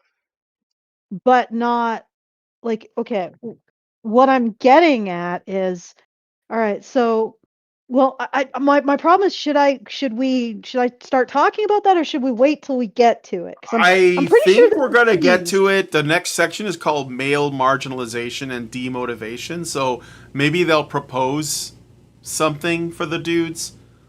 We just have to Okay, make all sure right. we understand. We've always devoted like everything up to this point. We haven't even gotten to that section Okay, yet to the I don't women think we're going to get folk. to. So I yeah, think we that may this is not going to get to it require. today. Yeah, but this okay. But you guys realize where we're going through this excruciatingly slowly. It is basically the capstone of the misandry mountain. Like this is the final boss of misandry. This frickin' paper. But what I was gonna say is that I'm pretty sure they propose that men should have access to artificial wombs. But my confusion is, if men have access to artificial wombs, do they also have access to taxpayers who underwrite whatever lifestyle that they want while they're raising their children, or not raising their children, just giving their child to someone else to raise? So do men also get to do this? You get what I'm saying, Brian? Yeah. Yeah. Like, do men have access to the infinite lifestyle No. beanies? Of course not. No. No. Why? They got to pay No, of into course it. They got to pay into it. they got to pay into it. So essentially, women get whatever lifestyle they want. They don't have to raise the child, or conceivably, they don't have to even see the child. And a man will have access to a artificial womb, but still has to underwrite. What justifies underwriting the women at that point? Yeah. I mean, really, Well, if they're not the ones who are at that point, like, let's run this dystopia forward. At that point, is anyone going to blame men, the slave class, for just rising up and overthrowing the oppressors? Like, the class that has to pay for everything and probably has to raise the children too? Right? At that point, is it's like nobody's like, there's no justification for this, none whatsoever. Since we're in the realm of Delulu, why not just run it forward to the inevitable rise of the men and sex bots? Like, this is the weirdest version. This is the weirdest you mean like Skynet male sex fanfic. bots? No, the female sex bots will rise female with the sex men. bots. Yeah. Yeah, exactly, because they'll be programmed to do. But this is, I think, okay, this is the weirdest, like, alternative universe Terminator Skynet fanfic yet, Brian. Yeah. Ugh, Well, okay. we haven't gotten to the worst part yet, I don't think. But Albatross Mhm. gave us $5 super chow and says, a while ago, I hypothesized that feminists want to build a caste system where both low-ranking men and women just work to make high-ranking women and their loyalists comfy. This sort of confirms it for me. All right. Yeah, I have a Yeah. feeling that because this thing isn't workable, low-class women or like poor women are probably going to suffer overall. Well, they're going to, even if they do essentially get funding to support their kids, because their kids are not going to be served well, and they're going to be the ones dealing with that alone. So yeah, there is also that. All right, let's see. The attentive reader might object that such a development implies a socialization of reproduction, as the costs of offspring to a greater extent would be carried by society. That is correct. I like how they just say society instead of like taxpayers, which is men, but okay. That is correct. We propose an increasing socialization of the costs of reproduction, but an individualization of the choice of having children.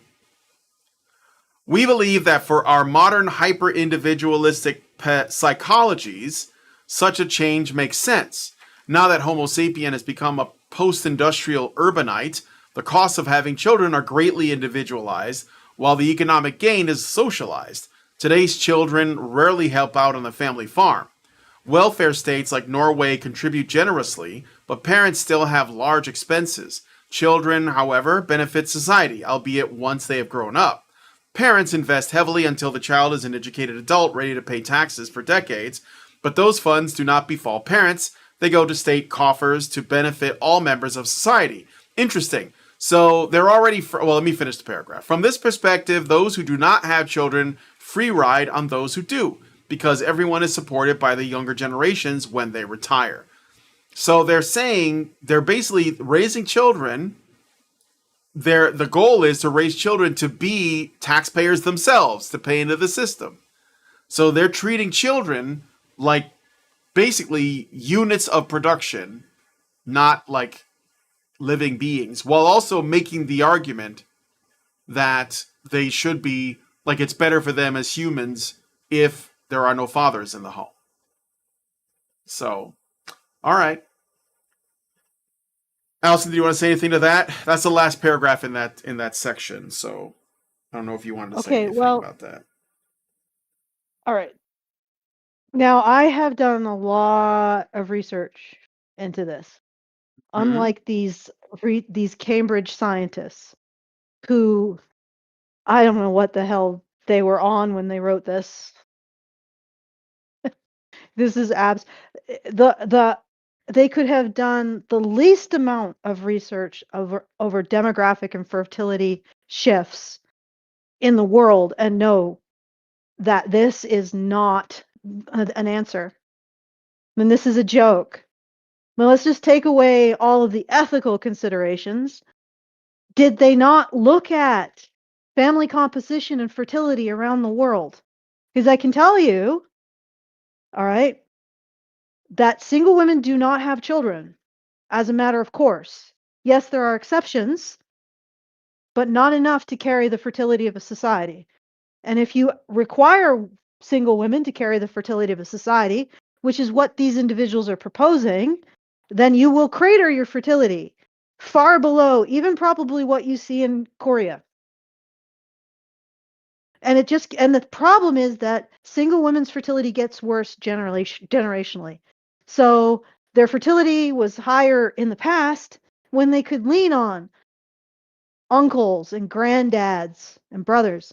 Now that we're just dealing with man deserts, nobody wants to have children anymore because they don't have any male influence to help ease the burden, shall we say. Okay, so not just single women have far fewer children than married women. They have far fewer children generation after generation after generation. It's a decline. In Australia, married women actually increased the number of children that they had over the last 5 years, if you can believe it. Now, what's happened in Australia, and I use Australia because it's a very similar situation to the West, because it is the West, even though it's in upside down land. Okay, in Australia, the rate at which married women have children increased. Now, the rate at which single women had children increased marginally, but only because there are more single women. There are less married women, and they're having more children. And cohabitors are right behind the married women, but just slightly lower.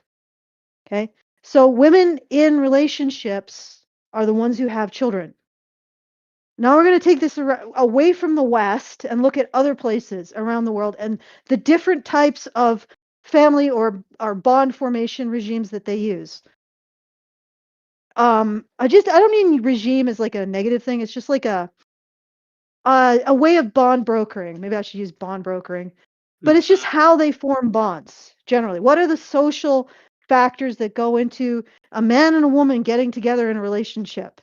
What is the institution, the social, the religious factors? And I've identified about 4 of them, 4 main ones. There are some subcategories of these 4. One is cousin marriage, kin selection.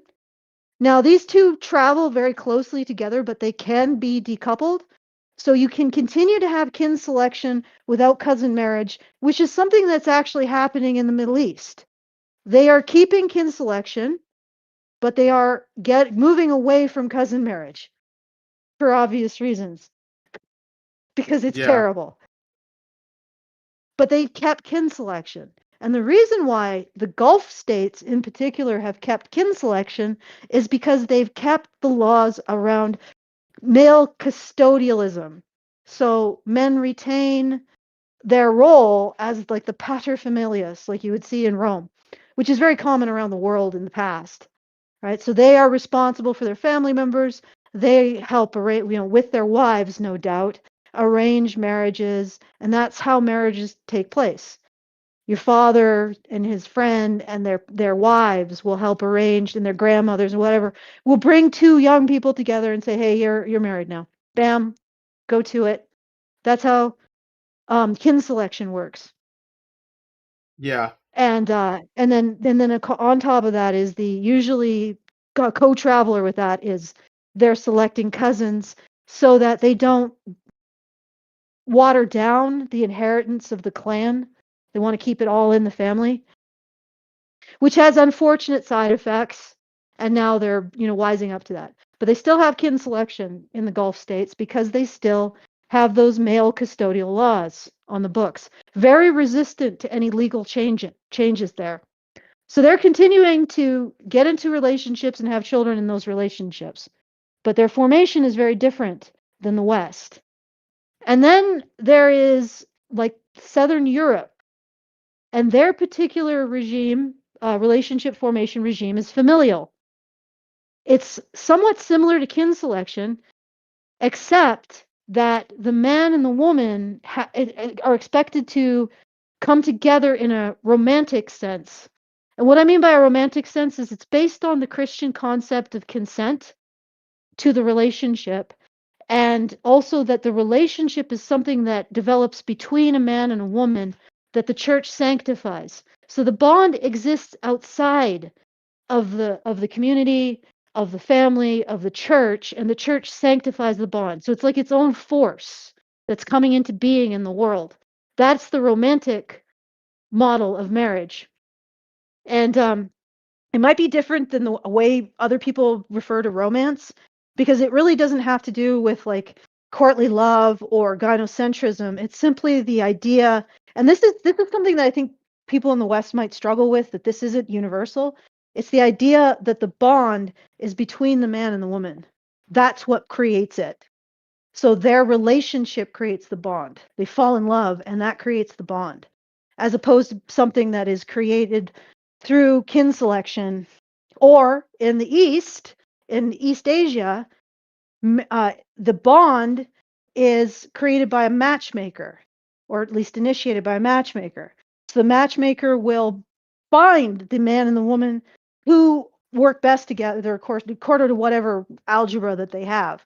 So in East Asia, the regime, the relationship formation regime, is matchmaking plus social obligation.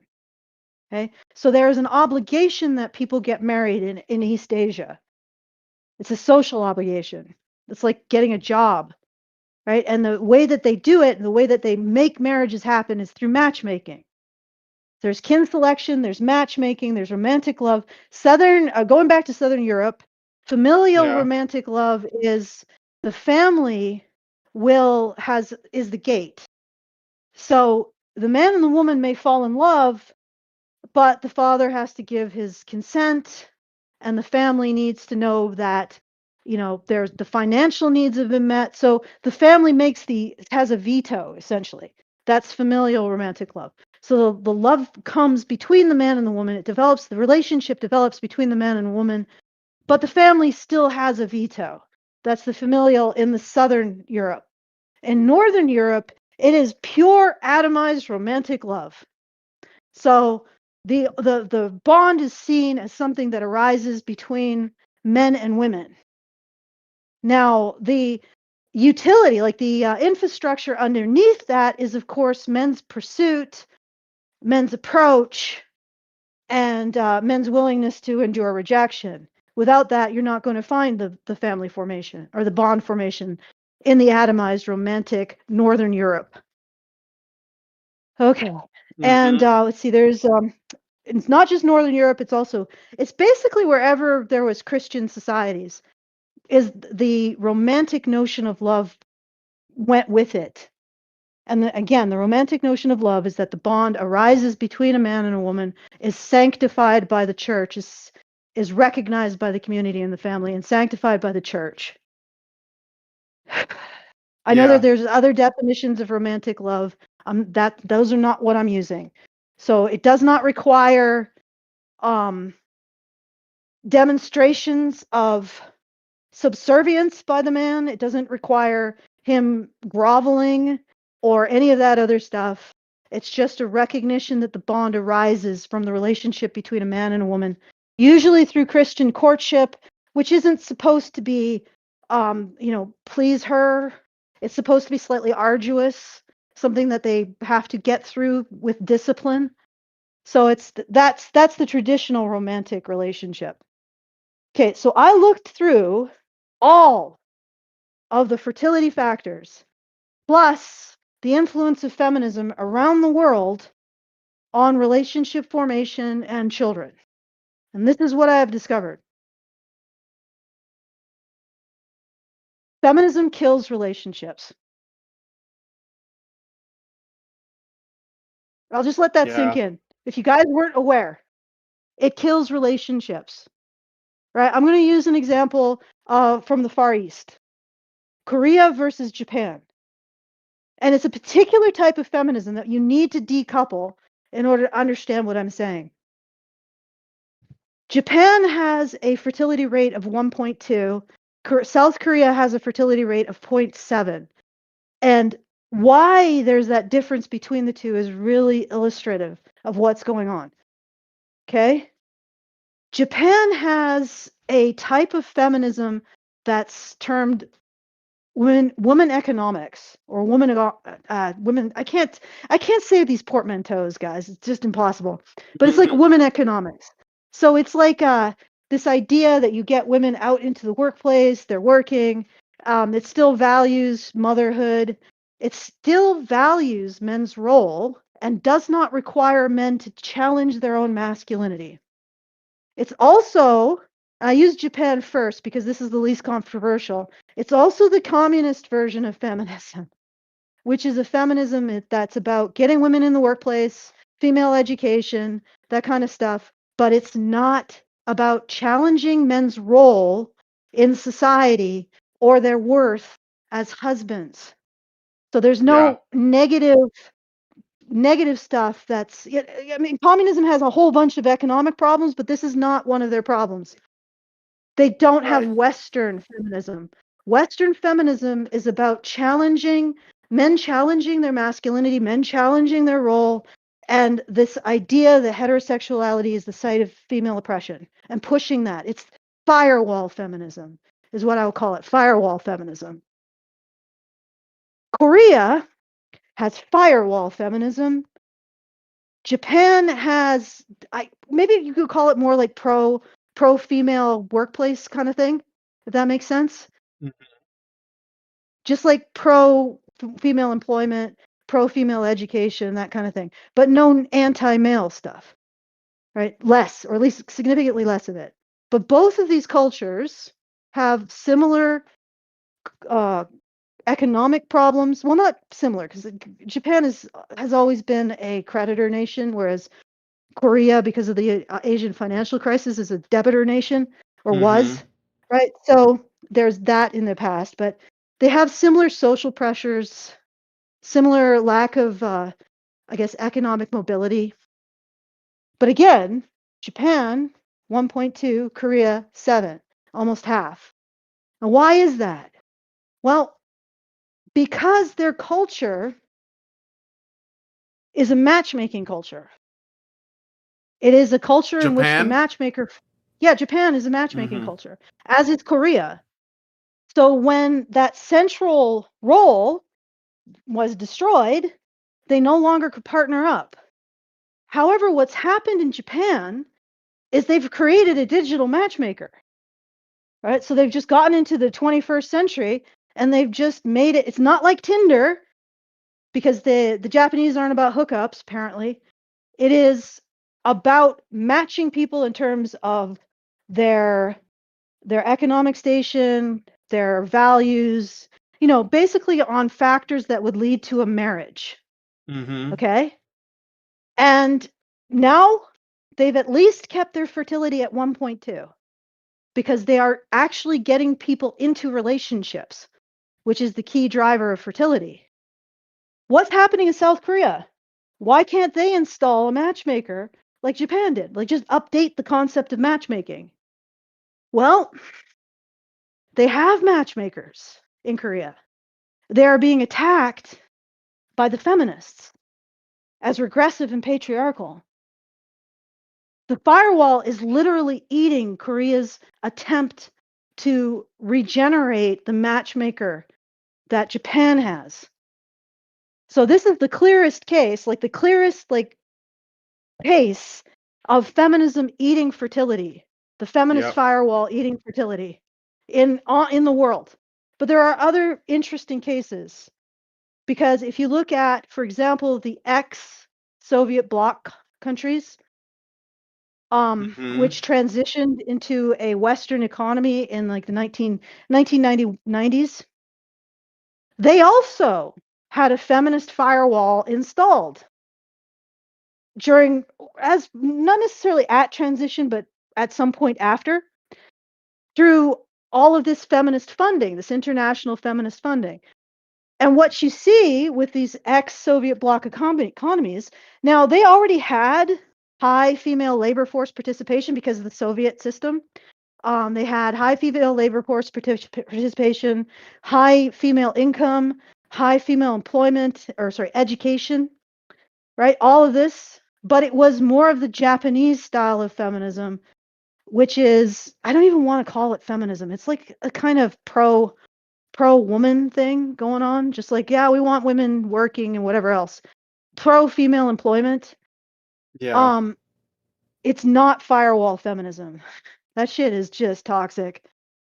And anyway, so they had already all of that stuff, but then they go, the funding bodies, the World Bank, the European Bank of Development, the development banks go in there and they install the feminist firewall, and they're fertility craters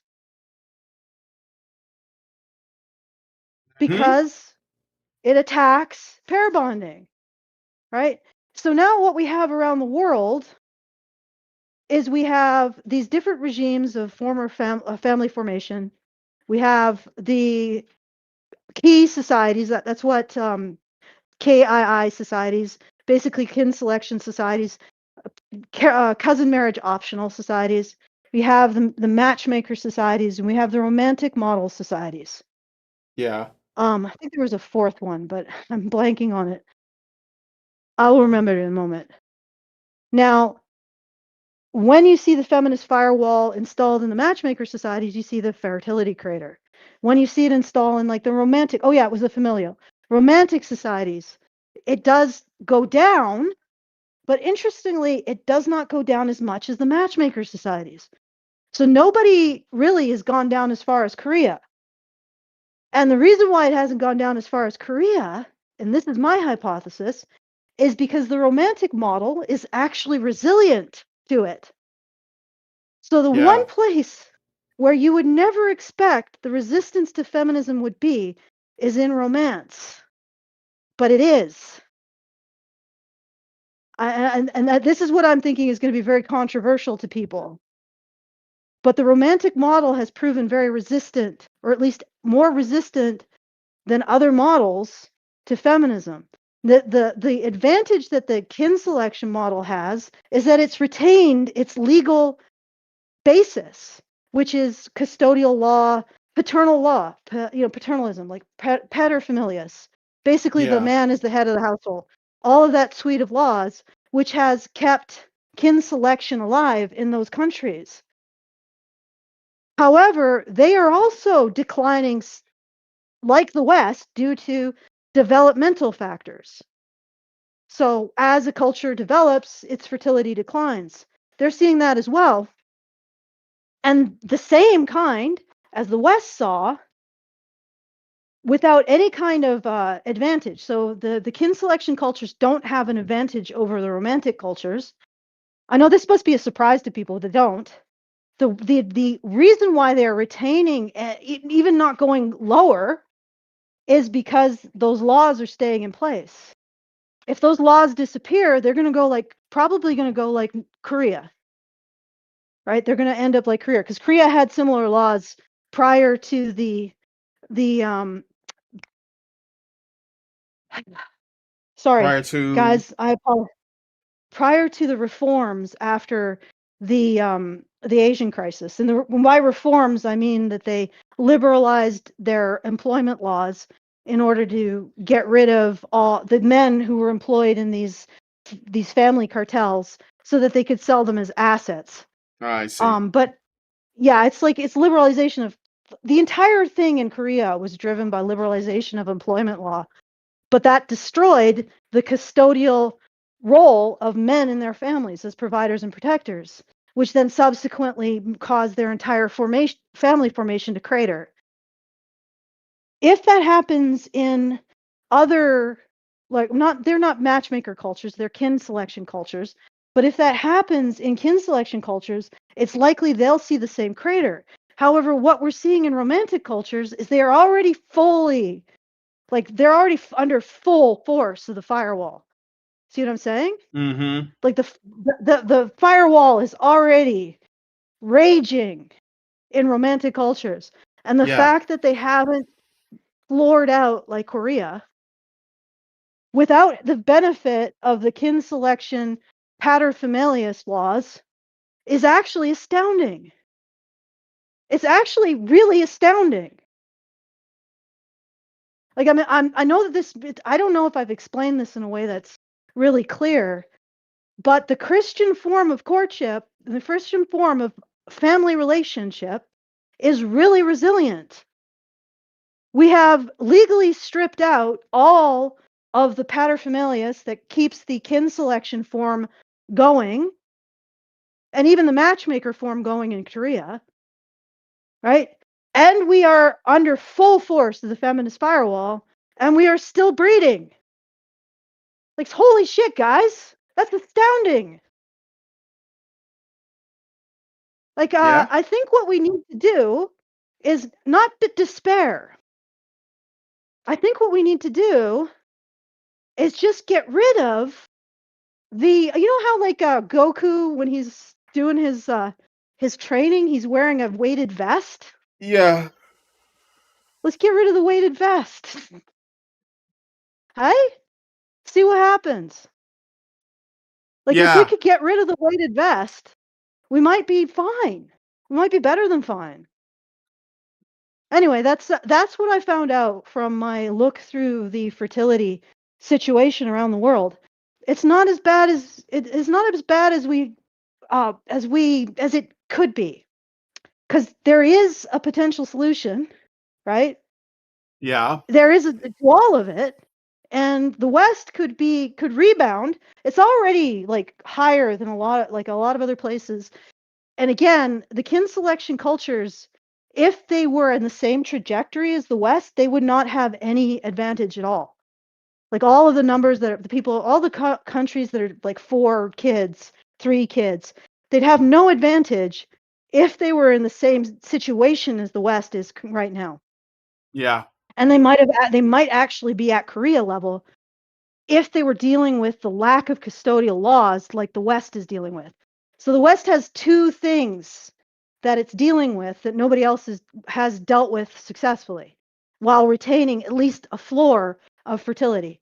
It has to deal with the feminist firewall wall, and it has to deal with the loss of the custodial laws, right? And both of which haven't completely floored its fertility, like in Korea, right? So again, we're doing pretty good. You know, it's probably thanks to what's left of Christian romantic marriage formation, right? It's what's left of that idea that relationships come out of the relationship forms between a man and a woman, right?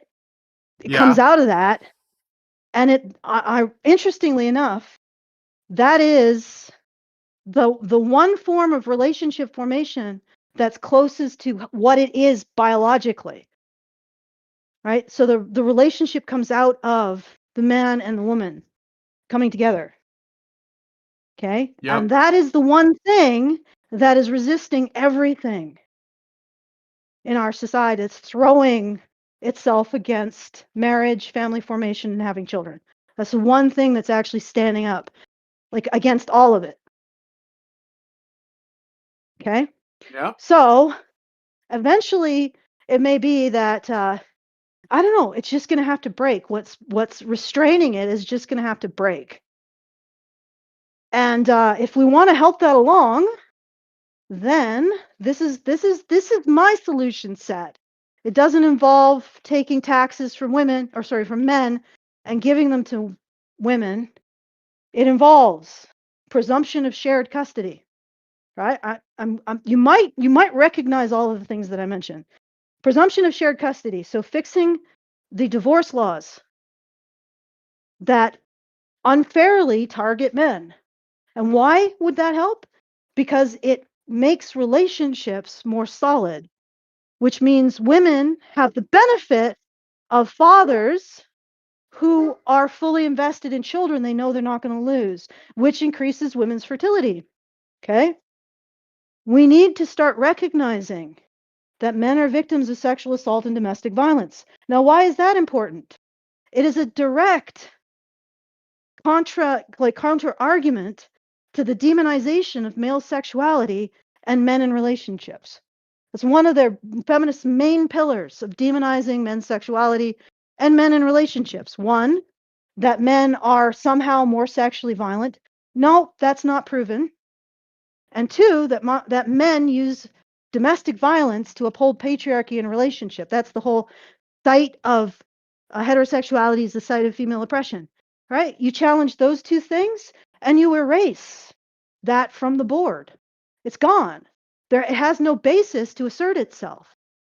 Okay, and we also, we challenge the idea that provision by men is oppression. Okay, that will reverse a lot of feminist problems. So, and I mean, there's other stuff we could do. Also, we get rid of the psychology of men and masculinities field. Maybe our suicide rates for men will improve once we stop telling them that they only get mental health treatment if they acknowledge that their masculinity is the source of their problem and that they are a burden on the world. Perhaps we can improve the suicide rate if we stop telling men that. Okay, that'd be the other thing we need to do. Stop having men kill themselves so there are more men for women to pair up with. Right?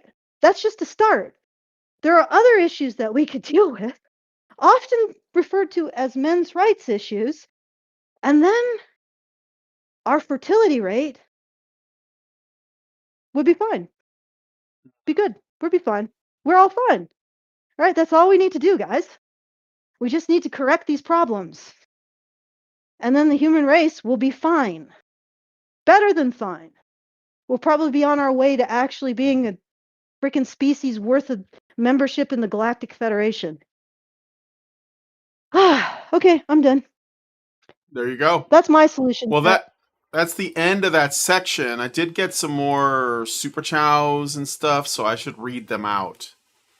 And maybe since it's been 2 hours, we can pick up on. Now we're gonna get to the point where we're actually gonna see if we can address men. I won't show anything. I'll let you guys predict. What do you think their I don't know, prescription is for men that might find themselves paying into a system and not having any kids to show for it? No legacy. Who cares, right? What's your last name even mean anymore? That's ancient. Whatever. Nobafan gives us $1 and says, except men are still not overthrowing their oppressors. Case in point, incels and white knight simps. Most likely outcome is withdrawing and retreating to other nations. Yeah, well, that's not sustainable either, but Roboto gives us $2 and says, sex bots will be teachers and teachers soon for teenagers. Not enough people are buying sex bots, so something to look forward to. Well, they shouldn't have made them all. No one's going to use them. Nobafan gives $1 and says, I know this was from a different video, but when you say women were always educated, the feminists conflate that to claim you support girls being put into the communist system of schools. Not the same. Okay. That's all that. Wait. What? Wait, what does that mean? Did you read it again? No idea. Okay, I know this was from a different video, but when you say women were always educated, the feminists conflate that to claim you support girls being put into the communist system of schools. Not the same. Yes, maybe. Well, wait a minute I feel though. like we're missing the What verb. feminists are you talking about? And also, what do you mean by communist system of schools? Because Womanomics, that's what it was. the Okay. what? Womanomics. Oh, So womanomics. Yeah. womanomics is basically female employment and education. Without promoting female employment and education, without promoting heterosexuality is the site of female oppression. Womanomics, that's the word. Okay. And to answer this person, I don't think the feminists know what the communist system really entailed. Right? It's not just that, modern woke communists don't know what communism is.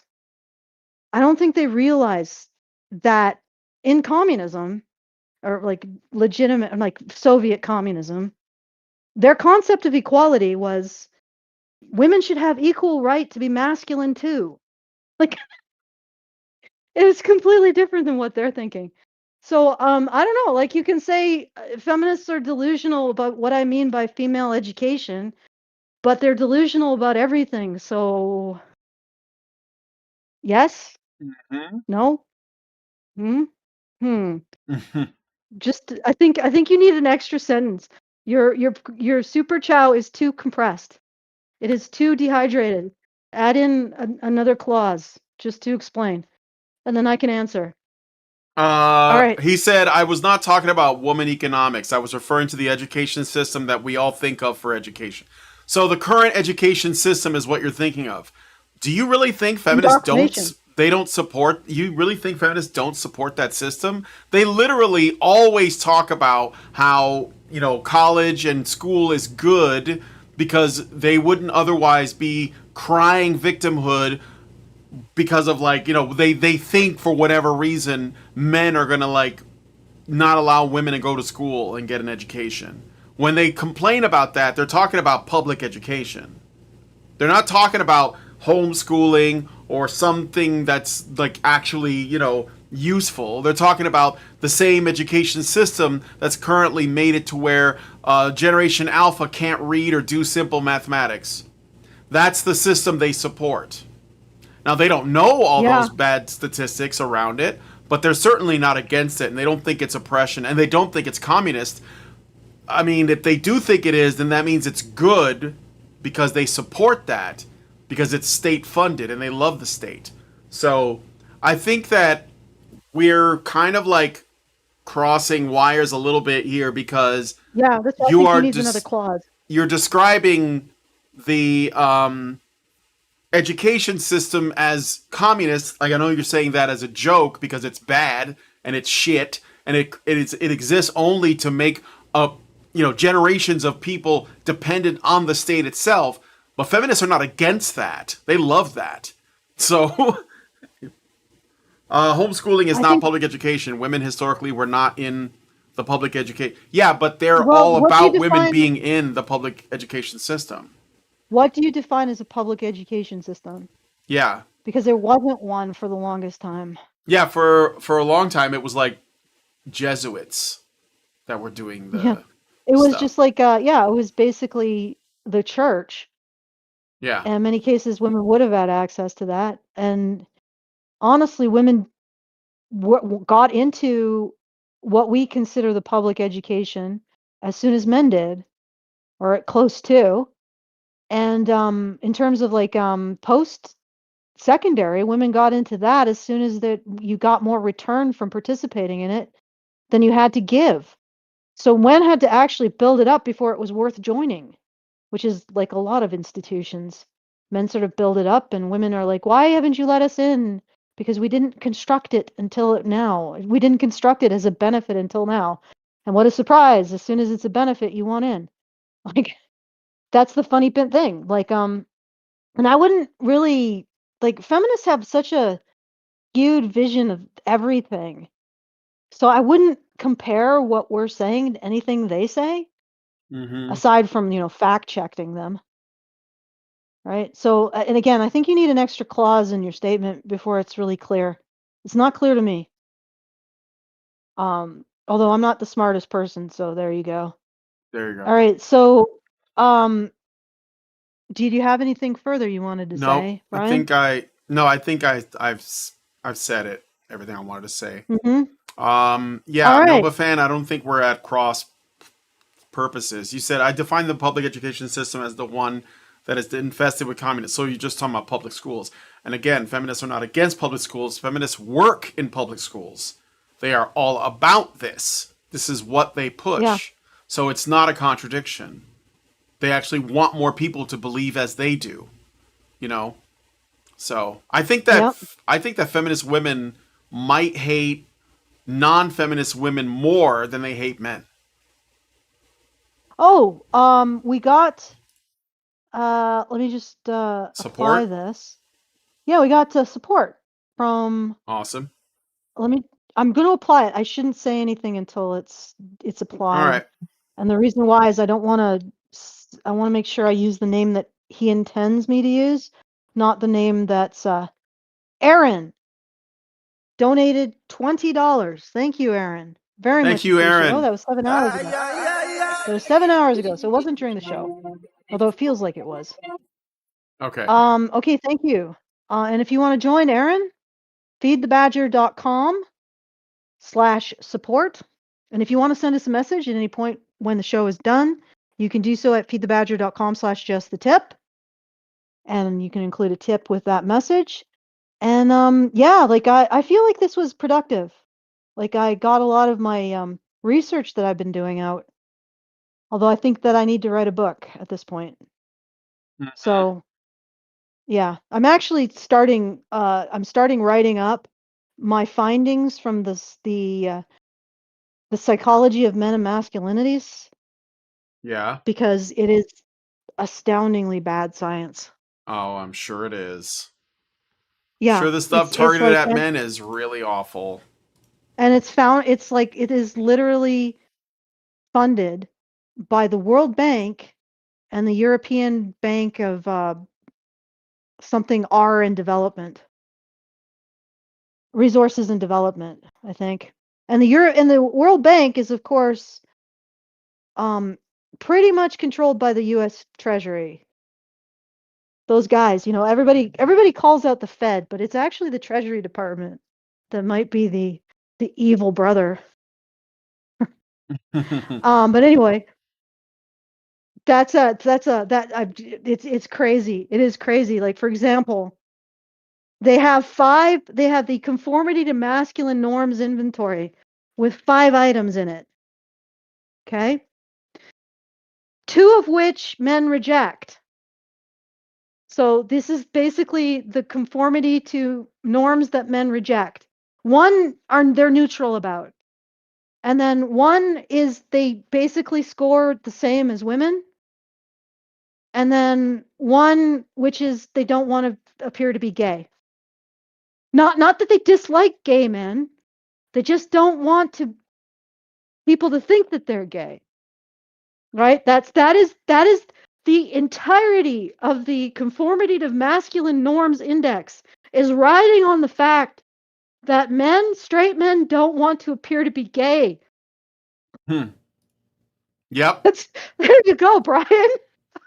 And you know what they That call sounds that? like men and masculinities. What do they call that? They call that the male dominance, masculine dominance index. Yeah. Can you freaking Makes believe it? Like 2 makes sense items to me. flatly rejected, one just neutral, one women's score as high as men, and one is I don't want to be mistaken for being gay.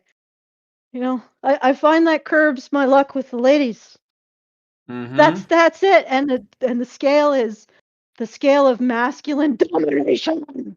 It's like, God damn. This is the capstone of that entire field. One day I'm probably gonna go through it with Hannah, actually. I've already talked to her about it. And it might be at the end of the month that we do something together on this because it is wild. Wild, guys. Well, It's amazing. All right. something to look So forward anyway, to. Yeah. feed the badger. It's horrible, but at the same time, there's something really satisfying in catching out a liar in a lie. You know what I mean? Yeah. It's just like flushing out the assholes, the predators, and just being like, yep, here they are. Here you go. This is them. Yep. This is the asshole behind the curtain. This is the one pulling the levers. These are the fuckers creating the fuck shit stack right here. There's just something satisfying in that. You know what I mean? Mm-hmm. It Okay. is. Well, Anyway. yeah, I don't Go know. ahead. Like, I guess there's a little bit to like saying, yeah, we see where this is going. It's just unfortunate that not a lot of people are listening, and I think that there's a lot of people who don't care, like that are actively doing this to us. They don't care. Well, yeah, they don't care. Because But their shit is fine. Their shit is all settled, right? So I don't know. yeah, I know. It Yeah. can get frustrating, but think about it this way. At least we're hitting someone, right? And this is not like a message that a lot of people can really handle. I know that sounds like, oh, you need to have a 160 IQ but it is like even people who are normal but not quite as reactive could probably handle it. It just takes a type of person that's more interested in the truth than they are in comfort, I think. Yeah. And I know that sounds flattering, but I mean, God, I spend 12 hours a day looking at development bank financial statements and feminist masculine norms inventory. I have a high tolerance for pain. Okay, all right. So anyway, if you want to help support our very rarefied message, please go to feedthebadger.com/support. And if you want to send us a message, you anticipating this idea that I have of maybe putting a book together on pulling the predator out of the camouflage and showing it for what it is. Support us, feedthebadger.com/support. And if you would like to send a message and you'd like to say, hey, that sounds interesting, you can send that at feedthebadger.com/justthetip. That's feedthebadger.com/justthetip. And if you want to, take part, maybe give me your feedback on my various ideas, badgernation.online. So those are the options. There should be in the low bar as well. And I will hand it back to Brian. All right. Well, if you guys like this video, please hit like, subscribe if you're not already subscribed, hit the bell for notifications, leave us a comment, let us know what you guys think about what we talked about in the show today, and share the video because sharing is caring. Thank you guys so much for coming on this episode of Maintaining Frame, and we will talk to you guys in the next one.